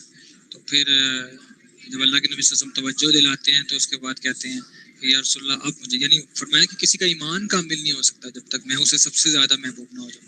پھر حضرت عمر فرماتے ہیں کہ سب سے زیادہ مجھے اب آپ کی ذات سے محبت ہے. تو فرماتے ہیں عمر الان، یعنی اب تمہارا ایمان مکمل ہوا ہے. اب جب تم نے یہ سمجھ لیا فیکٹ کہ محمد صلی اللہ علیہ وسلم کی ذات سے سب سے زیادہ محبت ہونا انسان کے ایمان کا حصہ ہے، ایون اس کو اپنا آپ اور اپنے بال بچے اور سب کچھ، تو یہ ایمان کا حصہ ہے کہ آپ کی وہ کیا جائے. آپ صلی اللہ علیہ وسلم کی محبت ہر شخص کی ایمان کا حصہ. اور جسے آپ صلی اللہ علیہ وسلم سے محبت ہوگی نا، میں تمہیں ایک لٹمس ٹیسٹ بتا دیتا ہوں.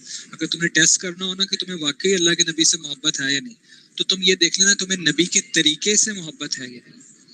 اگر تم طریقے میں کمزور ہو، ٹھیک ہے، اس کمزوری پہ کام کیا جا سکتا ہے، لیکن کیا تمہیں اس طریقے سے محبت ہے؟ تمہارا دل اللہ کے نبی کے طریقے کی طرف کھینچتا ہے یا تمہارا دل اللہ کے نبی کے طریقے کے خلاف کھینچتا ہے؟ یہ بڑا آسان سا ایک ٹیسٹ ہے. اگر ادھر دل جا رہا ہے اللہ کے نبی کے طریقوں کے خلاف، تمہارا دل زیادہ خوش ہوتا ہے، مطمئن ہوتا ہے، سمجھو تمہیں اللہ کے نبی سے محبت نہیں ہے. کیونکہ اللہ کے نبی کی محبت کی علامت تمام ایکسپرٹس نے یہ لکھی ہے کہ اللہ کے نبی کے طریقے سے محبت ہوگی. بائی ڈیفالٹ زبردستی والی محبت نہیں ہوگی. جو نیچرل محبت ہوتی ہے نا، وہ خود ہی بتا دیتی ہے اندر سے کہ ہاں مجھے فلاں بندے سے محبت ہے، مجھے فلاں عہدے سے محبت ہے، مجھے فلاں گروپ سے محبت ہے. اندر بولتا ہے خود، زبردستی اپنے دل کو لگانا نہیں پڑتا. جو نیچرل بائی ڈیفالٹ محبت ہوتی ہے وہ خود اندر سے بتاتی ہے. تو اللہ کے نبی کی محبت بائی ڈیفالٹ اگر چیک کرنی ہو تو یہ دیکھو کہ کیا تمہیں نبی کے طریقے سے محبت ہے یا نہیں.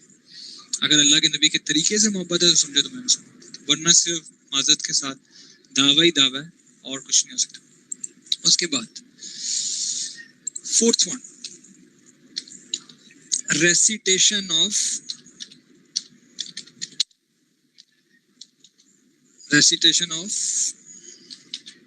کیا جی؟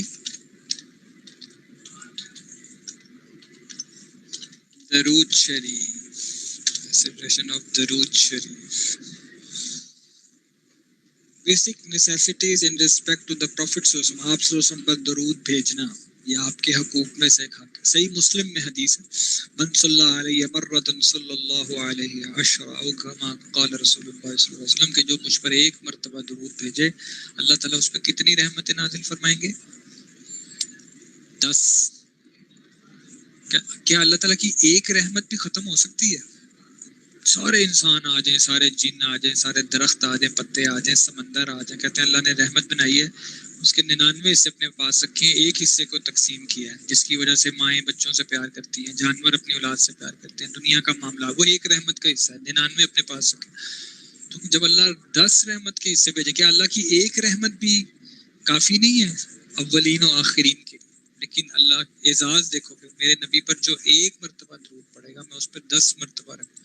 اور اللہ پاک نے قرآن میں آپ کو ایک اور دلچسپ فیکٹ بتاتا ہوں، جتنے بھی حکم دیے ہیں نا، پہلے حکم دیا یا ایھا الذین آمنوا اطیعوا اللہ واطیعوا الرسول، پھر آگے اس کو ایکسپلین کیا. پہلے حکم ہے پورے قرآن میں، یا ایھا الذین آمنوا اقیموا الصلاۃ وآتوا الزکاۃ، یا ایھا الذین آمنوا اذکروا اللہ ذکرا کثیرا، بہت ذکر کرو. پھر آگے اللہ نے اس کو تھوڑا سا کیا. قرآن کی صرف ایک آیت ایسی ہے جس میں پہلے اللہ تعالیٰ فضیلت لے کر آئے ہیں، پھر بعد میں حکم دے رہے ہیں، اور وہ اس آیت کا اعزاز درود شریف والی آیت کو ہے. کون سی آیت ہے؟ ان اللہ وملائکتہ یصلون علی النبی. پھر آگے حکم آ رہا ہے یا ایھا الذین آمنوا صلوا علیہ وسلم. اللہ نے اپنے نبی کے اعزاز میں قرآن کا آرڈر ریورس کر دیا. حکم آگے چلا گیا ہے, فضیلت پہلے آ گئی. یہ اللہ کے نبی صلی اللہ علیہ وسلم کا اعزاز ہے. ٹھیک ہے. اور ایک بات یاد رکھو, اکثر لوگ مجھ سے وظیفے پوچھتے ہو, 2 وظیفے ایسے ہیں جو ماسٹر کیز ہیں, جس تالے میں لگاؤ گے تالا کھل جائے گا. 2 وظیفے, میرا یہ بتانے کو دل تو نہیں چاہ رہا لیکن بتا دیتا ہوں. اس کی وجہ یہ ہے کہ جو چیز بغیر مشقت کے, بغیر اس کے بتائی جائے, اس کی قدر نہیں ہوتی. چونکہ یہ کلاس ہو رہی ہے, تم بیٹھے ہوئے ہو, کافی لوگ اس وقت جو ہے وہ سو بھی رہے ہوگے, تو ایسی باتیں جو ہے نا وہ نا قدری میں نہیں بتانی چاہیے. لیکن شاید آپ میں سے کوئی ایسا قدر والا بیٹھا ہو جس کو اللہ پاک ان وظیفوں سے زندگی میں کبھی فائدہ دے دے. پہلا وظیفہ کیا ہے جو قرآن سے ثابت ہے, جو خود اللہ تعالیٰ نے سجیسٹ کیا سورہ نوح کے اندر, کہ اگر تمہیں اولاد چاہیے, تمہیں مال چاہیے, تمہیں اپنی پراپرٹیز کو بڑھانا ہے, سورہ ہود میں آتا ہے کہ تم نے اپنی طاقت کو بڑھانا ہے, تو کیا کرو, استغفار کرو. سورہ نوح پڑھ لیجیے, خود اللہ کہہ رہے ہیں کہ اگر تمہیں مجھ سے کچھ بھی چاہیے ریگارڈنگ یور مال, یور دولت, یور پراپرٹی, یور اولاد, اگر تمہاری بیٹی ہیں اور تمہیں بیٹے چاہیے, اور تم طاقت میں کم ہو, تمہیں طاقت چاہیے, تمہیں صحت چاہیے, سورہ نوح پڑھ کے دیکھو, اس میں یہ ساری باتیں اللہ نے خود آفر کی ہیں. تو مجھ سے استغفار کرو. اور ایک حدیث میں آتا ہے کہ جس شخص نے استغفار کو لازم پکڑ لیا, یعنی وہ استغفار کرتا ہی رہے, کرتا ہی رہے, کرتا ہی رہے, تو اللہ تعالیٰ اس کے تمام مشکلات کو دور فرما دیں گے. ایسی جگہ سے اس کو رزق ملے گا, اس کا گمان بھی نہیں ہوگا, اور مشکلات کے لیے ایسی جگہ سے مدد آئے گی جہاں اس کو پتہ بھی نہیں ہوگا کہ کیسے آئی. لیکن اس میں شرط یہ ہے کہ استغفار ریگولر ہو. دیکھو, اگر تمہیں 100 فیٹ گہرائی میں اتر کے پانی ملنے کی امید ہو, اور تم کیا کرو, 10 فیٹ ایک جگہ پہ کھودو, 10 دوسری جگہ, 10 تیسری جگہ, اور 10 جگہ پہ نا گھڑے کھود دو, تو سب کو ملا کے کتنا ہو جائے گا, 100 فیٹ ہو جائے گا. لیکن پانی ملے گا؟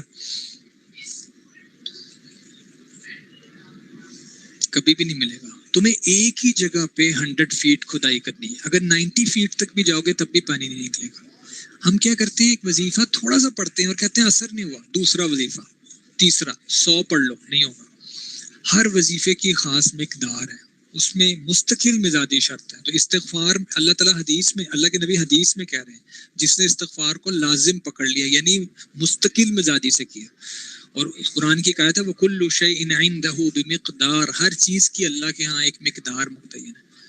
تو جب تک تم اتنی گہرائی میں کھدائی نہیں کر لو گے اپنے وظیفے کے تھرو, تب تک وہ فائدے کا پانی حاصل نہیں ہوگا.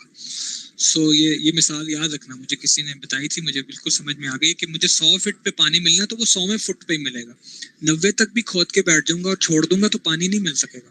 یا 10 فٹ کے 10 گڑھے کھود لوں گا, پانی نہیں ملے گا. 100 وظیفے کر لو, تھوڑے تھوڑے کر کے چھوڑ دو گے نہیں ہوگا. ایک کرو گے, ایمان سے کرو گے, یقین سے کرو گے, اور کرتے ہی رہو گے, فائدہ ضرور ملے گا. اس میں سے ایک استغفار ہے. دلیل اس کی یہ کہ خود اللہ رب العزت کا بتایا ہوا وظیفہ ہے. دوسرا وظیفہ درود شریف. کوئی پریشانی ہو, کوئی مصیبت ہو, کوئی بیماری ہو, اللہ تعالیٰ کسی وظیفے کو آگے پیچھے, وظیفہ دراصل نا اللہ کے ہاں ایک ریکویسٹ ہوتی ہے. ہم سمجھتے ہیں کہ ہم نے نا 1000 دفعہ الٹے کھڑے ہو کے محبوب کی گلیوں میں یہ والی وظیفہ پڑھ لیا, شادی ہوئی ہوئے, ٹھیک ہے, یا ہم نے یہ وظیفہ کر لیا, اب اللہ پہ ضروری ہو گیا کہ چونکہ ہم نے 1000 دفعہ یہ وظیفہ پڑھ لیا, یہ ہونا چاہیے. ہمارے ذہن میں یہ ہوتا ہے. نو, وظیفہ از لائک این اپلیکیشن, کہ ہم ایک وظیفہ پتہ چلا, ہم اس نیت سے وہ وظیفہ کریں کہ اللہ یہ میری طرف سے ایک اپلیکیشن ہے. قبول تو آپ نہیں کرنا نا. وظیفے بھی اللہ کی بارگاہ میں ہاتھ باندھ کے کھڑے ہو جاتے ہیں کہ اللہ جی فلاں شخص نے ہمیں پڑھا ہے, اب آپ ہی حکم فرمائیے کہ ہم اس کی وہ جو حاجت روائی ہے وہ ہوگی یا نہیں ہوگی. تو وظیفے کو ہمیشہ درخواست کے موڈ میں پڑھنا چاہیے, نہ کہ حق کے موڈ میں, کہ میں نے چونکہ 10,000 دفعہ یہ اسم پورا کر لیا, میرا کام ہونا چاہیے. نہیں ہوگا, کیونکہ اب تم دعویٰ کی کنڈیشن میں آ گئے, اور اللہ کے آگے دعویٰ نہیں چلتا, اللہ کے آگے عاجزی چلتی ہے. تو درود شریف کے بارے میں اکثر علماء کرام, بلکہ 99.99% علماء کرام کی یہی رائے ہے کہ ہر عمل مقبول یا نامقبول ہو سکتا ہے, درود شریف کبھی بھی نامقبول نہیں ہوتا. اس لیے جس بھی مسئلے کے لیے تم درود شریف پڑھو گے, اللہ پاک اس کو ضرور حل کر دیں گے. تو یہ 2 وظیفے اپنی زندگی میں. بہت سارے لوگ پوچھتے ہو کثرت کا کیا مطلب ہے, تو کہتے ہیں نا کثرت سے یہ وظیفہ کریں. تو اس میں مختلف ایکسپرٹس کی رائے ہیں. جو منیمم لیول ایکسپرٹس نے بتایا وہ 300 ہے, کہ اگر تم 300 میں کوئی بھی چیز کر لیتے ہو ایک دن میں تو وہ کثرت میں شامل ہو جائے. کچھ لوگ 3000 کہتے ہیں. کچھ لوگ 12,000 کہتے ہیں، مختلف رائے ہے نا. اچھا اس کو بھی ریکنسائل کیا علماء نے، جو ریٹائرڈ آدمی ہے فری بیٹھا ہوا ہے وہ 12,000 کر لے، جو ذرا درمیانہ فری ہے وہ دیں. اور جیسے اسٹوڈنٹس ہو یا اور بھی بہت سارے کام ہے، تم 300 ٹائمس پر ڈے کر لو کسی بھی چیز کو، تو وہ کثرت میں آئے گا. یعنی تم درود شریف پڑھنا چاہتے ہو 300 ٹائمس پڑھ لو، انشاءاللہ تمہارا نام کثرت سے درود پڑھنے والوں میں شامل ہوگا. اور کثرت سے درود پڑھنے کے بے شمار فائدے ہیں. ایک فائدہ میں تم سے ڈسکس کرنا چاہتا ہوں ایک وجہ سے. صحیح بخاری میں صحیح حدیث ہے، مسند اور پکی حدیث بخاری میں آئی ہے کہ جس نے اللہ کے نبی صلی اللہ علیہ وسلم کو خواب میں دیکھا، اللہ کے نبی صلی اللہ علیہ وسلم فرماتے ہیں اس نے مجھے ہی دیکھا، کیونکہ اللہ نے شیطان کو یہ صلاحیت نہیں دی کہ وہ میرے روپ میں آ سکے، رائٹ. اس لیے خواب میں اللہ کے نبی کی زیارت جو ہے بہت بڑا اعزاز ہے.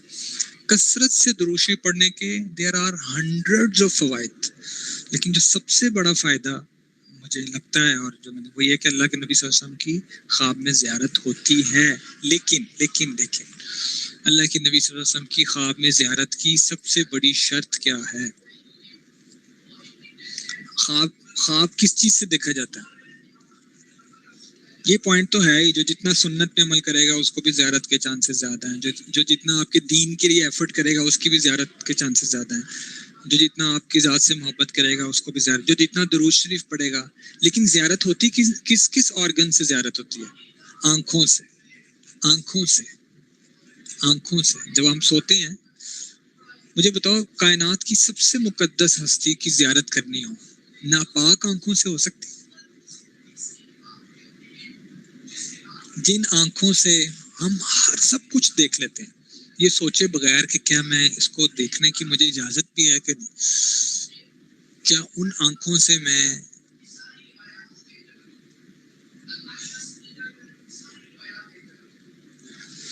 یہ ایکسپیکٹ کر سکتا ہوں کہ میں اپنے نبی صلی اللہ علیہ وسلم کی زیارت کروں؟ میں نے ایک اللہ والے نیک آدمی تھے، میں ان کی بات سن رہا تھا، تو وہ ایک پرائیویٹ سیشن میں بیٹھے ہوئے تھے، اور ایسی باتیں عام طور پہ جو بہت قریبی لوگ ہوتے ہیں نا انہیں بتائی جاتی ہیں. جو بہت اللہ کے نیک بندے ہوتے ہیں نا وہ عاجز بہت ہوتے ہیں، وہ زیادہ ایسی باتوں کو نہیں بتاتے. لیکن بعض اوقات نا دوسرے لوگوں کو یہ دیکھتے ہوئے کہ چلو اچھا ہمیں یہ فائدہ ہوا ہے تو ہم دوسروں کو بتا دیں تاکہ یہ لوگ بھی عمل کریں، اس نیت سے بتا دیتے ہیں. یہ بھی ایک اچھی نیت ہوتی ہے. تو انہوں نے ہمارے ساتھ شیئر کیا کہ انہیں مور اور لیس 100 ٹائمز اللہ کے نبی کی زیارت ہو چکی ہے بچپن سے اب تک. ہم سب بڑا حیران ہوئے. پھر انہوں نے اس کی وجہ بتائی. کہتے ہیں ابھی میں ایڈولسنس میں نہیں آیا تھا، بڑا نہیں ہوا تھا، تب سے میرے ابو نے مجھے پریکٹس کرائی تھی نظریں جھکا کے چلنے کی. اور کہتے ہیں آج میری عمر 80-90 برس کے قریب ہے، میں نے کبھی راستے میں اٹھا کر یہ بھی نہیں دیکھا کہ سامنے. کہتے ہیں اگر آپ مجھے یہ بھی کہہ دو گے نا کہ آپ کو ایک ایسے ملک میں چھوڑ دیا گیا جہاں خواتین ہیں ہی نہیں ہیں، صرف حضرات ہی ہیں، کہتے ہیں میری عادت اتنی ہو گئی ہے میں نظر اٹھاتا ہی نہیں ہوں، بندہ آ رہا ہے یا عورت آ رہی ہے. اور تب سے میرے ابو نے پریکٹس کروائی تھی جب میں ایک چھوٹا سا بچہ تھا.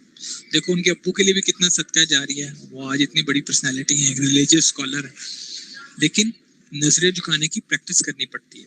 مجھ سے بہت سارے اسٹوڈنٹ پوچھتے ہیں سر ہم کیسے پریکٹس کریں؟ میں کہتا ہوں ایک دن رکھ لو کہ آج جمعہ ہے، فرض کر لو آج میں اپنی نظروں کو اوپر نہیں اٹھاؤں گا. اگر تم 24/7 نہیں کر سکتے، تم ایک آور رکھ لو کہ رات 9 سے 12 میں اپنے کمرے میں ہوتا ہوں تو انشاءاللہ میں 10 سے 11 تک اپنی نظر کی حفاظت کروں گا. اس دوران میں کچھ غلط نہیں دیکھوں گا.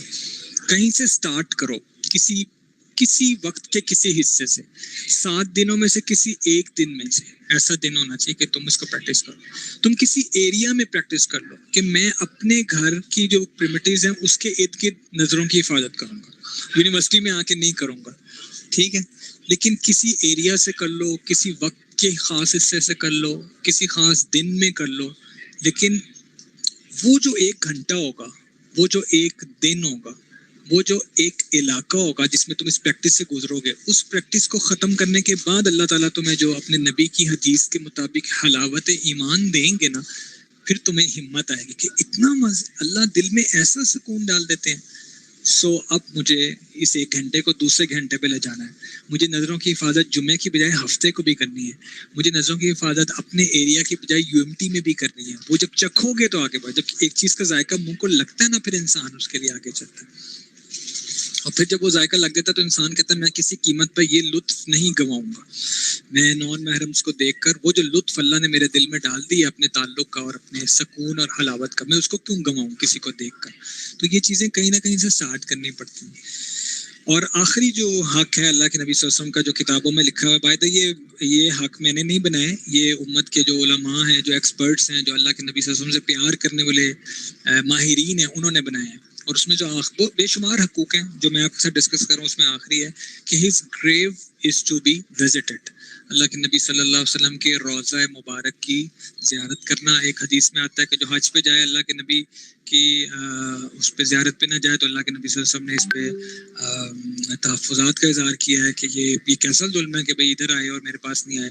اسی طرح اللہ کے نبی صلی اللہ علیہ وسلم نے اپنی شفاعت کو لازم بتایا جو، اور اسی طرح بعض روایات سے پتہ چلتا ہے کہ جیسے اللہ کے نبی صلی اللہ علیہ وسلم کی زندگی میں آپ کا ادب تھا، آپ کے سیشن کا ادب تھا، اسی طرح اب آپ کے روضہ مبارک پہ آپ کے سامنے حاضری کا ادب ہے، اور وہ فضیلت مل سکتی ہے اس شخص کو گویا کہ وہ اللہ کے نبی صلی اللہ علیہ وسلم کے سامنے حاضر ہوا ہے. تو ماشاء اللہ، اللہ تعالیٰ ہم سب کو توفیق دے. بڑی خوشی ہوئی جان کے کہ آپ نے وزٹ کیا ہوا. اللہ ہم سب کو لے کے جائے. تو پھر وہاں کے جو آداب ہیں جانے کے، اس کو فالو کیا جائے. ان شارٹ بچے، اس ماڈیول میں میرا جو فوکس تھا وہ 2-3 چیزیں تھیں. اس میں سب سے پہلے تو یہ تھی، کچھ چیزیں تو میں نے ویسٹرن پوائنٹ آف ویو سے بتائیں، لیکن سب سے زیادہ جو پوائنٹ جس کے لیے میں نے ڈسکس کیا وہ تھا سنت. کہ میں آج سے یہ سوچوں کہ یار میری زندگی میں کہاں کہاں سنت کی کمی ہے، اور اگر کمی ہے، بہت سارے بچوں نے مجھ سے پوچھا کہ سر ہم کیسے کریں. میں انشاءاللہ اس کے اوپر بھی آپ کے ساتھ ایک پورا سیشن رکھوں گا کہ ہم کہاں سے سٹارٹ کریں سنت کو. لیکن یہ ریئلائز ہو جانا کہ ہاں کمی ہے. یقین کرو جس کو یہ ریئلائز ہو گیا نا، میں اس کو مبارکباد دیتا ہوں. اگر آج سے پہلے یہ خیال نہیں تھا اور آج اللہ نے دل میں خیال ڈال دیا نا، تو یہ اللہ کے نبی کی محبت کا بیج پڑ گیا دل میں. اب جب اس کو پانی دو گے، اس کو روشنی دو گے، اس کو موقع دو گے، یہ بیج نکلے گا انشاءاللہ. احساس ہو جانا کہ یار سنت پہ آنا یہ بہت بڑی بات ہے. ٹھیک ہے، تو ایک تو یہ پوائنٹ تھا کہ اللہ کے نبی کے طریقے سے مجھے محبت ہو جائے، میں ایکسپلور کروں کہ اس معاملے میں اللہ کا نبی کا طریقہ. پھر دوسری بات میں نے آپ کو کہا تھا کہ اللہ کے نبی کو لوگ صادق و امین کہتے تھے، لیکن جب حق میسج دیا ہے تو لوگوں نے مخالفت کی ہے. جب سنت پہ آؤ گے تو مخالفت ہوگی. گھبراتے کیوں ہو؟ گھبرا جاتے ہو کہ سر میں کیا کروں، فیملی کیا کہے گی. فیملی کہے گی، لیکن اب تمہیں کیا کرنا ہے؟ نبی کا رویہ. کیا نبی کوئی ان کو برا بلا کہتا تھا، آپ آگے سے برا بلا کہتے تھے؟ کوئی آپ کو کانٹے اور وہ سب بچھاتا تھا، مارتا تھا، آپ آگے سے اسے مارتے تھے؟ نہیں. آپ نے اپنا میسج دینا نہیں چھوڑا، لیکن ادب سے، پیار سے. بزرگوں کا ادب اللہ کے نبی کر رہے ہیں، بچوں کا آپ خیال رکھ رہے ہیں. ابو جہل جیسے کافر کے پاس جو ہے 1000 مرتبہ سخت بارش آندھی طوفان میں جا رہے ہیں. اپنا کام نہیں چھوڑنا. ٹھیک ہے، اگر تم پردہ کرتے ہو، تم داڑھی رکھنا چاہتے ہو، تم اللہ کے نبی کے طریقوں سے محبت کرنا چاہتے ہو، تم ڈریسنگ میں اللہ کے نبی کے طریقے کو ایکسپلور کرنا چاہتے ہو، تم اپنی شادی بیاہ اور فیسٹیول کو اللہ کے نبی کی خوشی کے مطابق کرنا چاہتے ہو، مخالفت ہوگی. لیکن قرآن کیا کہتے ہیں؟ قل جاء الحق وزهق الباطل. حق غالب آتا ہے، باطل مٹ جاتا ہے. ان الباطل کان زہوقا. باطل مٹنے ہی کے لیے. میرے سامنے مثالیں ہیں کہ کئی فیملیز میں کچھ لوگوں کی بہت مخالفت ہوئی. آج وہ بڑے کے بڑے خاندان، وہ جٹ، وہ چودھری، وہ بٹ، وہ آرائیں، وہ کشمیری، وہ راجپوت، وہ ایٹسٹرا ایکس وائی زی، وہ سب کے شخص آج اس شخص کی عزت کرتے ہیں، اس شخص کو فالو کرتے ہیں. مکی دور گزارنا پڑتا ہے، پھر مدنی دور کی راحت ملتی ہے. تو مکہ آئے گا زندگی میں اگر اللہ کے نبی کو فالو کرنا سٹارٹ کرو گے. مکی تکالیف جیسی تکالیف آ سکتی ہیں، اللہ ہمیں بچا کے رکھے. ہمارے اندر اتنی صلاحیت نہیں ہے، لیکن گھبرانا نہیں ہے. ٹھیک ہے، اب تو خیر یہ بولتے ہوئے بہت ڈر لگتا ہے کہ گھبرانا نہیں ہے، لیکن میں واقعی آپ کو کہہ رہا ہوں کہ اللہ کے نبی صلی اللہ علیہ وسلم کے طریقوں کو اڈاپٹ کرنے میں گھبرانا نہیں ہے. خود اللہ کے نبی کی مخالفت ہوئی تو میں اور آپ کیا ہیں، ہماری بھی ہوگی. لیکن رسپانس وہی رکھنا جو نبی نے رکھا تھا، محبت، ادب، پیار. آگے سے ویسا جواب نہیں دینا جیسے تمہارے مخالف نے دیا ہے، اور اخلاق کا اعلیٰ معیار. وَإِنَّكَ لَعَلَىٰ خُلُقٍ عَظِيمٍ. یہ دعوت کے اسلوب ہے. اس پہ ایک چھوٹی سی تحریر میں نے پڑھی تھی، میں واٹس ایپ پہ آپ کے ساتھ شیئر کروں گا کہ جب مخالفتیں سامنے آئیں تو ہمیں کیسا رویہ رکھنا چاہیے. اس میں انشاءاللہ now if you have any questions تو میں ایک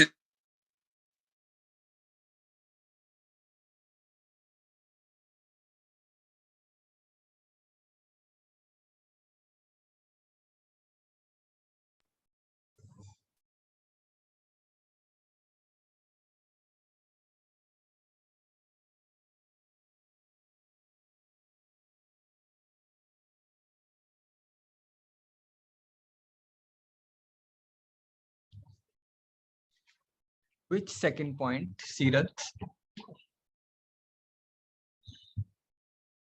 اچھا، بہت سارے لوگوں نے پرائیویٹ میسج میں اپنے وہ شیئر کیے ہیں ایکسپیرینس. اللہ تعالیٰ سب کے لیے میری دعا ہے، اللہ تعالیٰ جو لوگ درود شریف پڑھتے ہیں, جو لوگ سنت پہ چلنے کی کوشش کرتے ہیں, اور اس کے جو جو اثرات انہوں نے دیکھے, میری دعا ہے کہ اللہ تعالیٰ اس میں مزید اضافہ فرمائے. پرائیویٹلی بہت سارے لوگوں نے شیئر کیے ہیں, اور لیکن ان تمام لوگوں کو میری ایک بات ہے, ایک نصیحت ہے کہ جب کوئی اعزاز مل جاتا ہے نا تو اس کو بچانا زیادہ ضروری ہوتا ہے. ایک دفعہ جب کوئی اقتدار پہ بیٹھ جاتا ہے نا تو وہ دوبارہ سے اپوزیشن میں نہیں آ سکتا, اس کو بے عزتی محسوس ہوتی ہے کہ پوری دنیا مجھے پریزیڈنٹ پرائم منسٹر کہتی تھی اور اب جناب میں کورٹ میں پیش ہو رہا ہوں, یہ کیا بات ہے.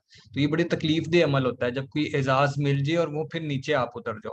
تو جن لوگوں کو یہ اعزاز ملا ہے درود شریف پڑھنے کی برکت سے یا سنت پہ چلنے کی, اب اس کو برقرار بھی رکھنا ہے. ٹھیک ہے, اس کے لیے ایفرٹ کرنی ہے, اللہ سے خوب دعا بھی مانگنی ہے, اور جو عمل آپ لوگ کر رہے ہیں ان کو ان پہ استقامت مانگنی ہے اللہ سے. استقامت بہت بڑی نعمت ہوتی ہے.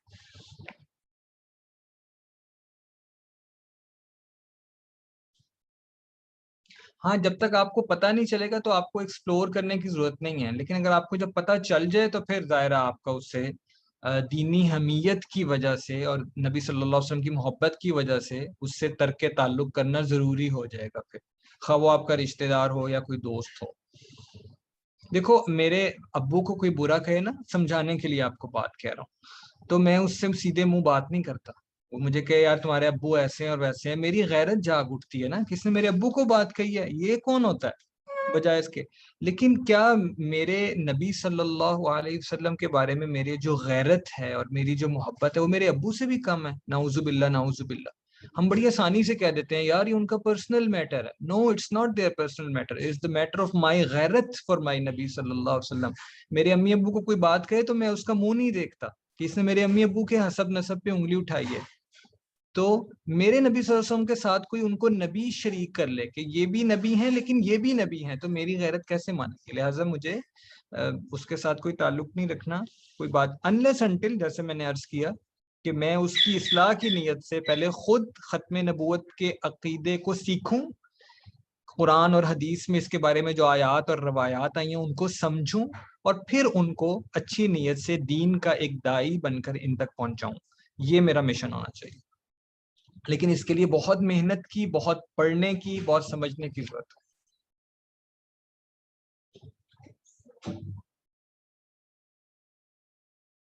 اچھا, میں انشاءاللہ, آپ مجھے واٹس ایپ کرو, یہ جو آپ مجھ سے انٹرپریٹیشن پوچھ رہے ہو نا بیٹا, آپ مجھے واٹس ایپ کرو, پھر میں آپ کو وائس میسج میں بتا دوں گا. ٹھیک ہے,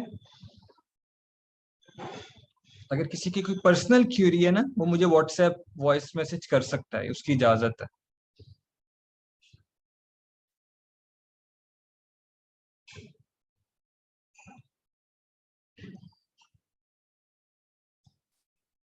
اچھا, فیملی کیا کرے تو کیا کرنا چاہیے؟ دیکھو, اس میں تدریج یا جو گریجول پروسیس ہے اس کو اپنانا چاہیے. فرض کرو آپ نے پردہ کرنا, فرض کر لو, ٹھیک ہے, تو آپ کو پتہ ہے آپ کی فیملی میں پردے کو بہت برا سمجھا جاتا ہے, اور اگر آپ پردہ کرو گے تو پتہ نہیں کیا ہو جائے گا یہ وہ, تو پھر آپ گریجولی اس کی طرف آؤ.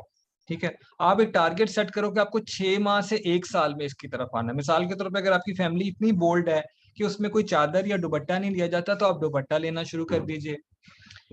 سٹارٹ میں آپ ایک چھوٹا سا سکارف لیں یا ایک چھوٹی چادر لے لیں. کچھ عرصے بعد جب ان کا تھوڑا سا ذہن بن جائے پھر آپ ایک بڑی چادر لے لیں. کچھ عرصے بعد 6 ماہ 8 ماہ بعد جب اس طرح فیملی آپ کو دیکھے اور وہ یہ دیکھے کہ آپ فرائض بھی پورے کر رہے ہو, آپ نمازیں بھی پڑھتے ہو ٹائم کے اوپر, اور وہ ایکٹیویٹیز جس میں شمولیت جو ہے وہ ایک اچھے مسلمان کی شان نہیں ہوتی, آپ آہستہ آہستہ اس سے پیچھے ہٹ رہے ہو, تو اس سے فیملی کا بھی مائنڈ بننا شروع ہو جاتا ہے. اور پھر آپ جو ہے ابایا پہ آئیں, پھر آپ آہستہ سے نقاب پہ آ جائیں. تو یہ ایک, اور اس سارے دوران آپ اللہ سے خوب دعائیں بھی کرتے رہیں اور اللہ کو اپنی نیت بھی بتائیں کہ اللہ جی میں تو یہ چاہتا ہوں یا چاہتی ہوں کہ میں کل سے ہی آپ کے نبی صلی اللہ علیہ وسلم کا یہ طریقہ فالو کروں, لیکن چونکہ میری فیملی کی طرف سے یہ ہے لہٰذا میں اس کو گریجولی کروں. تو آپ دیکھیں گے وہ اللہ تعالیٰ سورہ عنکبوت کی آخری آیت میں اللہ ایک پرومس کر رہے ہیں میرے آپ سے, والذین جاہدوا فینا لنہدینہم سبلنا, جو میرے لیے مشقت اٹھائے گا میں ضرور اس کے لیے راستہ نکال دوں گا. یہ میرے اللہ کا وعدہ ہے. تو اللہ تعالیٰ اپنے وعدے کے خلاف نہیں کرتے. سو ہم میں سے جو بھی فیملی پریشر یا کسی وجہ سے کوئی سنت چھوڑے بیٹھا ہے وہ گریجولی اس کی طرف آ جائے. ایک شادی ہو رہی ہے اور آپ یہ سوچتے ہو کہ یار اگر یہ شادی چھوڑ دی تو رشتہ داری ٹوٹ جائے گی, تو آئی ٹیل یو اے طریقہ. وہ طریقہ کیا ہے کہ کیا آپ ان رشتہ داروں کے خلاف ہیں یا ان رشتہ داروں کا سنت توڑنے کے خلاف ہیں. یہ دو فرق چیزیں ہیں. معذرت کے ساتھ جو رشتہ دار ہمیں اچھے نہیں نہ لگتے وہاں ہم اسلام کا بہانہ لگاتے ہیں کہ یہ کر رہے ہیں، یہ کر رہے ہیں، لہٰذا ہم نہیں جائیں گے. اور جو ہمیں اچھے لگتے ہیں نا تو ہم کہتے ہیں یار اب کیا کریں، رشتہ داری بھی تو ہے نا. تو ہم بڑے چلاک ہیں، جہاں پہ نہیں ملنا وہاں پہ کورونا ہے، اور جہاں پہ ہم نے ملنا ہے وہاں پہ کہتے ہیں چلو ماسک لگا لیں گے کوئی بھی. یہ میں نے عید پہ بڑا دیکھا ہے جب سے کورونا آیا نا، ہم لوگ بہت سمارٹ لوگ ہیں. ٹھیک ہے، دین میں بھی ہم یہ سمارٹنس دکھاتے ہیں. تو آئی ٹیل یو کیا طریقہ ہے. جس گھر میں شادی ہے اور آپ کو پتا ہے وہاں اللہ کا حکم توڑا جائے گا، اور آپ ان مجرموں کی فہرست میں شامل نہیں ہونا چاہتے کہ آپ بھی ان لوگوں میں شامل تھے کہ اللہ کے نبی کا طریقہ توڑا جا رہا تھا اور آپ اس میں بیٹھے ہوئے تھے، تو اس کا بڑا اچھا طریقہ ہے. آپ شادی سے پہلے کیوں نہیں جاتے ان کے گھر میں؟ 3 دن پہلے جاؤ، 4 دن پہلے جاؤ، تاکہ آپ پہ کنجوسی کا لیبل بھی نہ لگے بھائی سلامی بچانے کے لیے نہیں آئے. نہیں، آپ دل سے اور اچھا آئی ٹیل یو سلامی کبھی اس نیت سے نہیں دینی چاہیے کہ مجھے بھی ملیں گے. آج لوگ لکھتے ہیں ٹھیک ہے کہ اس نے اتنے دیے تھے میں بھی اتنے دوں گا. معذرت کے ساتھ یہ ہدیہ نہیں ہے، اس میں ہدیہ دینے اور لینے کا کوئی ثواب نہیں ہے. ہدیہ صرف وہ کنسیڈر دیا جاتا ہے جو صرف اللہ کو خوش کرنے کے لیے کسی بندہ مومن کو دیا جائے اور واپسی کی امید نہ رکھی جائے. یہ ہدیہ ہوتا ہے. ہم لوگ تو وہ کرتے ہیں، تجارت کرتے ہیں. انہوں نے مینو 1000 دیتا سی، میں 1500 لینا ہے. تو آپ پہلے جائیں سلامی دیں، آپ شادی کے بعد جائیں. اس سے کیا میسج جائے گا کہ چاچا جی، ماما جی، پھپھو جی، میں آپ کے خلاف نہیں ہوں، لیکن مجھے بڑا دکھ ہے کہ یہ میرے نبی کا طریقہ نہیں ہے. مجھے اپنے نبی سے اتنا پیار ہے کہ میں اپنے نبی کے خلاف جا نہیں سکتا، اس لیے میں آج آپ کے گھر حاضر ہوں. یہ لیں، یہ میری طرف سے سلامی ہے، یہ میری طرف سے دعائیں ہیں. ہم لوگ جاتے ہی نہیں ہیں. ٹھیک ہے، یا جہاں جانا ہوتا ہے وہاں پہ چلے جاتے ہیں. تو یہ طریقے موجود ہیں، ایکسپرٹ سے پوچھیں کہ اگر ایسی کوئی بات آ جائے جس میں آپ شامل نہیں ہونا چاہیے اور آپ رشتہ داری بھی نہیں توڑنا چاہیے تو جائیے اپنی صورتحال کسی ایکسپرٹ کو بتائیے، وہ آپ کو طریقہ بتائے گا. جی اور کوئی کوشچن؟ ہاں، ختم نبوت کی اسائنمنٹ میں نے یہ بتائی ہے. میں نے ایک میسج شیئر بھی کر دیا جو قرآن سے متعلق ہے. نیکسٹ میسج میں حدیث سے متعلق شیئر کروں گا. اس سے نیکسٹ میں جو قادیانی ہیں ان کے عقائد کیا ہیں وہ بہت شارٹلی آپ کے ساتھ شیئر کروں گا. آپ اس کو اچھی طرح پڑھیے اور پڑھ کے جو ہے وہ پھر میرے پاس آئیں وائوا میں یا اس میں کچھ کوسچنس کر لوں گا. اس کے الگ سے مارکس آپ لے سکتے ہو، لیکن یہ ضروری نہیں ہے، یہ سب کے لیے نہیں ہے. جو کرنا چاہے وہ اس کو کر سکتا ہے، لیکن پھر جو کرے وہ صرف جسے کہتے ہیں نا تھوڑا سا دیکھ کے نہ آئیں، اچھے سے تیاری کریں تاکہ پھر میں اس میں سے الگ سے ان کا ایک سیشن کروں اور ان کو کنسیڈر کروں ایکسٹرا مارکس کے لیے. اچھا، اور کوئی سوال بیٹے اسائنمنٹ سے متعلق یا کوئی اور آپ نے بات پوچھنی ہو؟ ایک میں نے ویب سائٹ آپ کے ساتھ شیئر کی ہے، اس پہ آپ کو بہت مٹیریل مل جائے گا اور یہ آتھینٹک ہے، تو آپ اس کو بھی دیکھ سکتے ہو.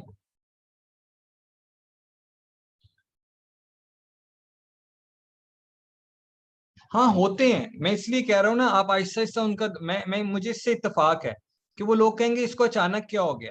تو ایک تو اللہ سے خوب مانگیں، آپ خوب اللہ سے دعا مانگیں، اکیلے میں مانگیں. دیکھو ہمیں کوئی چیز چاہیے ہوتی ہے نا اور ہمیں لگتا ہے ہم اس کے بغیر نہیں رہ سکتے، تو ہم اللہ کے پیچھے پڑ جاتے ہیں، معذرت کے ساتھ پڑ جاتے ہیں نا. تو ہم دین پہ عمل کرنا اس کے لیے اللہ کے پیچھے کیوں نہیں پڑ سکتے؟ اس لیے اللہ سے خوب مانگیں کہ یہ ایشو آ گیا ہے، ہم لوگ بچپن سے کچھ لوگوں کے ساتھ ہم کیسے کریں.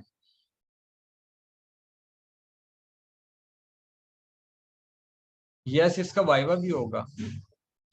جی، جو ابھی آپ کی اسائنمنٹ چل رہی ہے اس کی لاسٹ ڈیٹ ہے 20 جولائی. ٹھیک ہے، اور جو اس سے نیکسٹ ہے اس کی لاسٹ ڈیٹ ہے 31 جولائی. اور سیکنڈ سے آپ کے وائوا سٹارٹ ہوں گے، اس میں آپ ساری اسائنمنٹس لے کے آؤ گے اور تمام اسائنمنٹس میں سے کوسچنس ہوں گے. اور 2-3 شارٹ ماڈیولز میں نے انٹر کر دیے ہیں، اس میں سے بھی کوسچنس ہوں گے، وہ تب تک ہم کمپلیٹ کر چکے ہوں گے انشاءاللہ. اب آگے آپ کے بہت شارٹ ماڈیولز ہیں، 1-2 لیکچرز کے بس انشاءاللہ. جی، اس کے بارے میں نے عرض کیا تھا کہ آپ کو انلسٹ کرنا ہے اللہ کے نیک بندوں کی خصوصیات، اور پھر ان خصوصیات کو یو ایم ٹی اسٹوڈنٹس میں اپنے فرینڈس میں سرچ کرنا ہے، کون سی پائی جاتی ہے کون سی نہیں پائی جاتی. اگر کوئی پائی جاتی ہے تو کس کنڈیشن میں پائی جاتی ہے، کون سی خصوصیت اسٹوڈنٹس میں بالکل بھی نہیں پائی جاتی اور اس کی کیا ریزنز ہیں. پھر آپ سجیشنز بھی دے سکتے ہو کہ اگر ان خصوصیات کو اسٹوڈنٹس اڈاپٹ کرنا چاہیں تو کیسے کر سکتے ہیں. اس میں جو مین پوائنٹ سمجھنے کا وہ یہ ہے کہ you are talking about, you are thinking about, you are researching about students, not all the Muslims. مثال کے طور پہ اسٹوڈنٹ لکھ دیتے ہیں کہ جی اسٹوڈنٹس کو نا خرچ میں میانہ روی اختیار کرنی چاہیے، تو وہ تو تمام مسلمانوں کو کرنی چاہیے. لیکن اسٹوڈنٹس پہ کیسے یہ بات اپلائی ہوتی ہے، یہ کریٹو سجیشن ہوگی، یہ کریٹو رائٹنگ ہوگی. جو اس بارے میں لکھے گا اس کو اچھے مارکس ملیں گے. اوکے اوکے، بس یہ آپ کے سی آر اور جی آر پلان کریں گے وہ مجھے بتا دیں گے. وائبا میں اس بات کا خیال رکھا جائے گا کہ آپ کی آن کیمپس کلاس کب ہوتی ہے. تو جو لوگ آن کیمپس کلاس لینے آئے ہوں گے اسی دن ان کا وائبا لیں گے، تاکہ آپ کو وائبا کے لیے الگ سے گرمی میں نہ آنا پڑے. یہ اتنی آسانی ہم آپ کے لیے کر دیں گے کہ آپ کو کلاس لینے آئے ہوئے ہو، ایک گروپ آیا ہوا ہے، وہ اس دن وائبا دے دیں. جس دن آپ کی آن کیمپس کلاس نہیں ہے اس دن ہم کوشش کریں گے کہ آپ کا وائبا نہ رکھیں، تاکہ آپ کو زحمت نہ ہو. جی جی، ہم ایسے ہی کریں گے. آئی نو کہ بہت مشکل ہوتی ہے ارینج کرنا، مینج کرنا، آنا. بعض لوگ اوبر کریم پہ آتے ہو تو وہ 1,000 روپیہ خرچ کر کے وائبا دینے کے لیے آؤ گے، بہت مشکل ہے. آئی نو ڈیٹ. سو میری طرف سے پوری کوشش ہوگی کہ آپ لوگ جب آن کیمپس ہیں تب آپ وائبا کے لیے آ جائیں. لیکن آپ نے سی آر اور جی آر سے پلیز کانٹیکٹ کر لو. اگر آپ کا نام آ جاتا ہے کسی ایسے دن میں جس دن آپ کی آن سائٹ کلاس نہیں ہے، تو آپ ان سے کہہ کے اس دن رکھوا لو جس دن آپ کی کلاس ہے. میری انفارچونیٹلی آن کیمپس کوئی کلاس یونیورسٹی کی طرف سے نہیں رکھی گئی.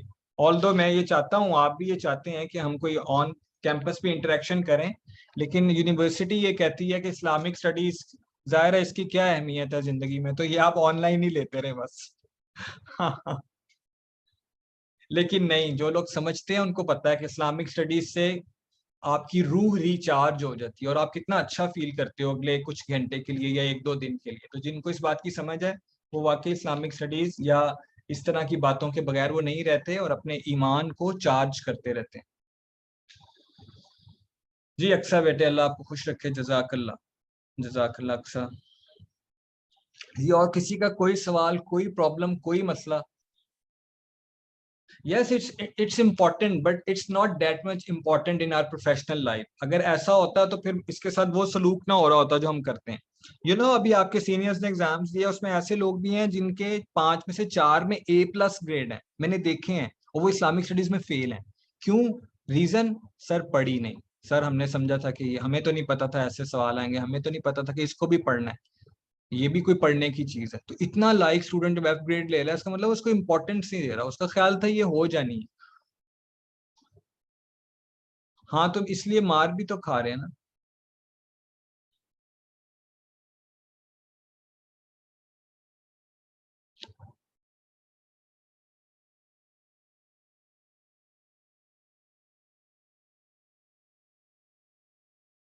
جی واٹس ایپ گروپ میں آپ کو 2-3 میسیجز آئیں گے، وہاں سے آپ تیاری کر سکتے ہو ختم نبوت کی. ٹھیک ہے؟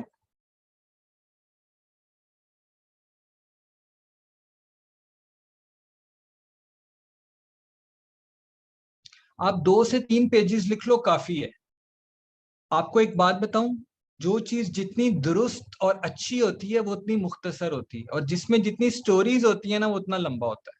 آپ کو پیپر میں سپیس دی جاتی ہے نا، بہت سارے لوگوں کو اب مڈ میں شاید آپ نے ریویو کیا ہو، میں نے ہائی لائٹ کیا ہے کہ انہوں نے سپیس سے زیادہ لکھا ہے، تو وہ بس کہانی لکھی ہوتی ہے. جب ایک ٹیچر 3 لائنز دے رہا ہے، ٹیچر کو پتا ہے اس کا آنسر 3 لائنز میں ہی ہے. اگر آپ 5ویں 6ٹھی لائن لکھ رہے ہو تو آپ کو بات کہنی نہیں آ رہی، بات اتنی ہے. تو ایک آرٹ ہے، اس کو سیکھو کہ جامع بات، وزنی بات، امپورٹنٹ بات کم وقت میں کرنا اور کم جگہ پہ لکھنا. بہت ساری کلاسز ایسی ہیں، بہت سارے سبجیکٹس ایسے ہیں، جب آپ اس کا ماسٹرز یا ایم فل لیول پڑھتے ہو تو وہاں آپ کو ایک شیٹ دی جاتی ہے. آپ کو اپنے پورے سال کا نالج اسے ایک شیٹ میں پورا کرنا ہوتا ہے. اس شیٹ میں 4-5-6 سوال ہوتے ہیں، اس سے زیادہ شیٹ ہی نہیں دیتے. تو اٹس این آرٹ، اس کو سیکھو کہ آپ ٹو دا پوائنٹ بات سمجھیے اور ٹو دا پوائنٹ اس کو آگے سے ریپروڈیوس کیجیے. It's an art, you really need to learn this art. وہ میں نے ایک پکچر بھی آپ کے ساتھ شیئر کی تھی. The art of knowing is to ignore, is to know what is to ignore. یہ نہیں کہ سب کچھ آئی جا رہا ہے. آپ پیپر میں بھی غلطی کرتے ہو، وہ سننا کا لفظ پڑھو گے اور جتنے 3 لیکچر سنے ہوں گے سب نیچے ٹھوک دو گے، اور یہ نہیں پڑھو گے کہ اس میں سے کون سا پوائنٹ ٹیچر نے پوچھا ہوا. تو اٹس ریئلی ویری امپورٹنٹ.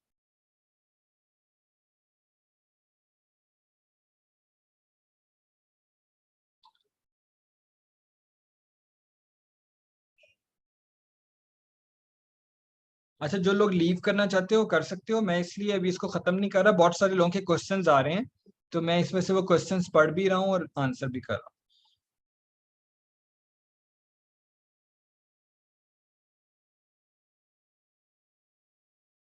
جی شیزا جزاک اللہ بیٹے، اللہ تعالیٰ آپ کو خوش رکھے۔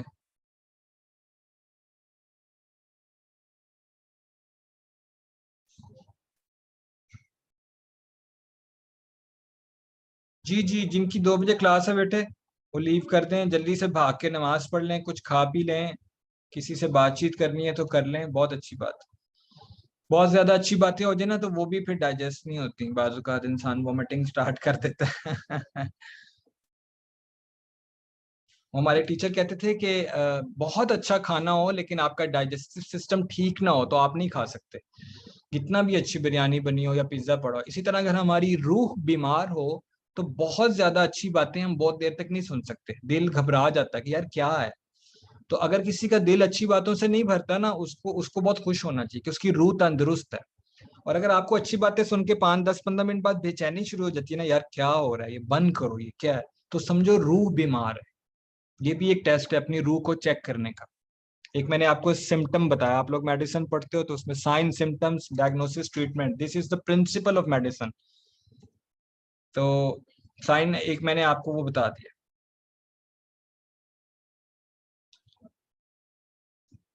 آپ کی جو بھی مدر ٹنگ ہے اگر وہ مجھے آتی ہوگی تو میں اس میں بھی وائوا لے لوں گا، ڈونٹ وری۔ پنجابی آتی ہوگی پنجابی میں لے لوں گا، کانسیپٹ کلیئر کر کے آنا، لینگویج کو چھوڑ دو۔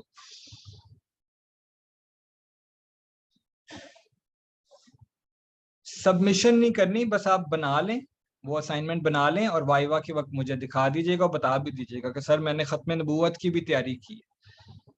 اس کو سبمٹ نہیں کرنا، it's not a part of your exam, not the part of your syllabus, it's a part of the love for your prophet صلی اللہ علیہ وسلم۔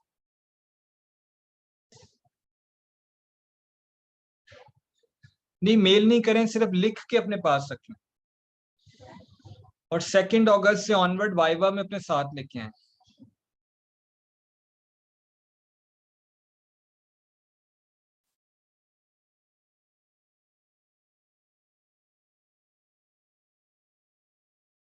بس اپنی ساری اسائنمنٹس کمپلیٹ کر کے وائوا میں اپنے ساتھ لائیے گا۔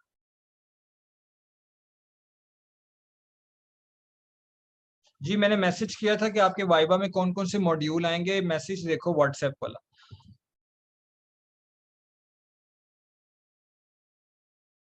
اچھے کوسچنز ہوں گے وائوا میں۔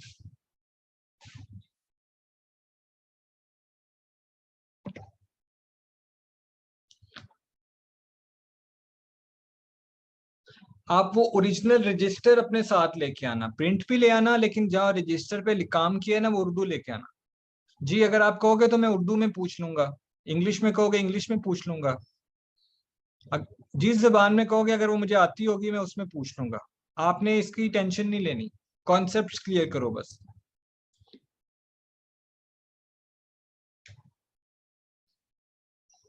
چلیں اب کوئی سوال رہ گیا بیٹے؟ چلو چلو ٹھیک ہو گیا، ٹھیک ہو گیا۔ اللہ تعالیٰ آپ سب کو جو آج کا باقی کا دن کا حصہ رہ گیا، اللہ تعالیٰ آپ کے لیے بہت اچھا کر دے۔ اور ہم نے آج جتنی بھی باتیں کہی ہیں نبی صلی اللہ علیہ وسلم کے بارے میں، آپ کی محبت کے بارے میں، آئی پرے کہ اللہ مجھے بھی اور آپ سب کو بھی ان پر عمل کرنے والا بنائے، کیونکہ اصل چیز عمل ہے نہ کہ باتیں۔ السلام علیکم ورحمۃ اللہ تعالیٰ وبرکاتہ۔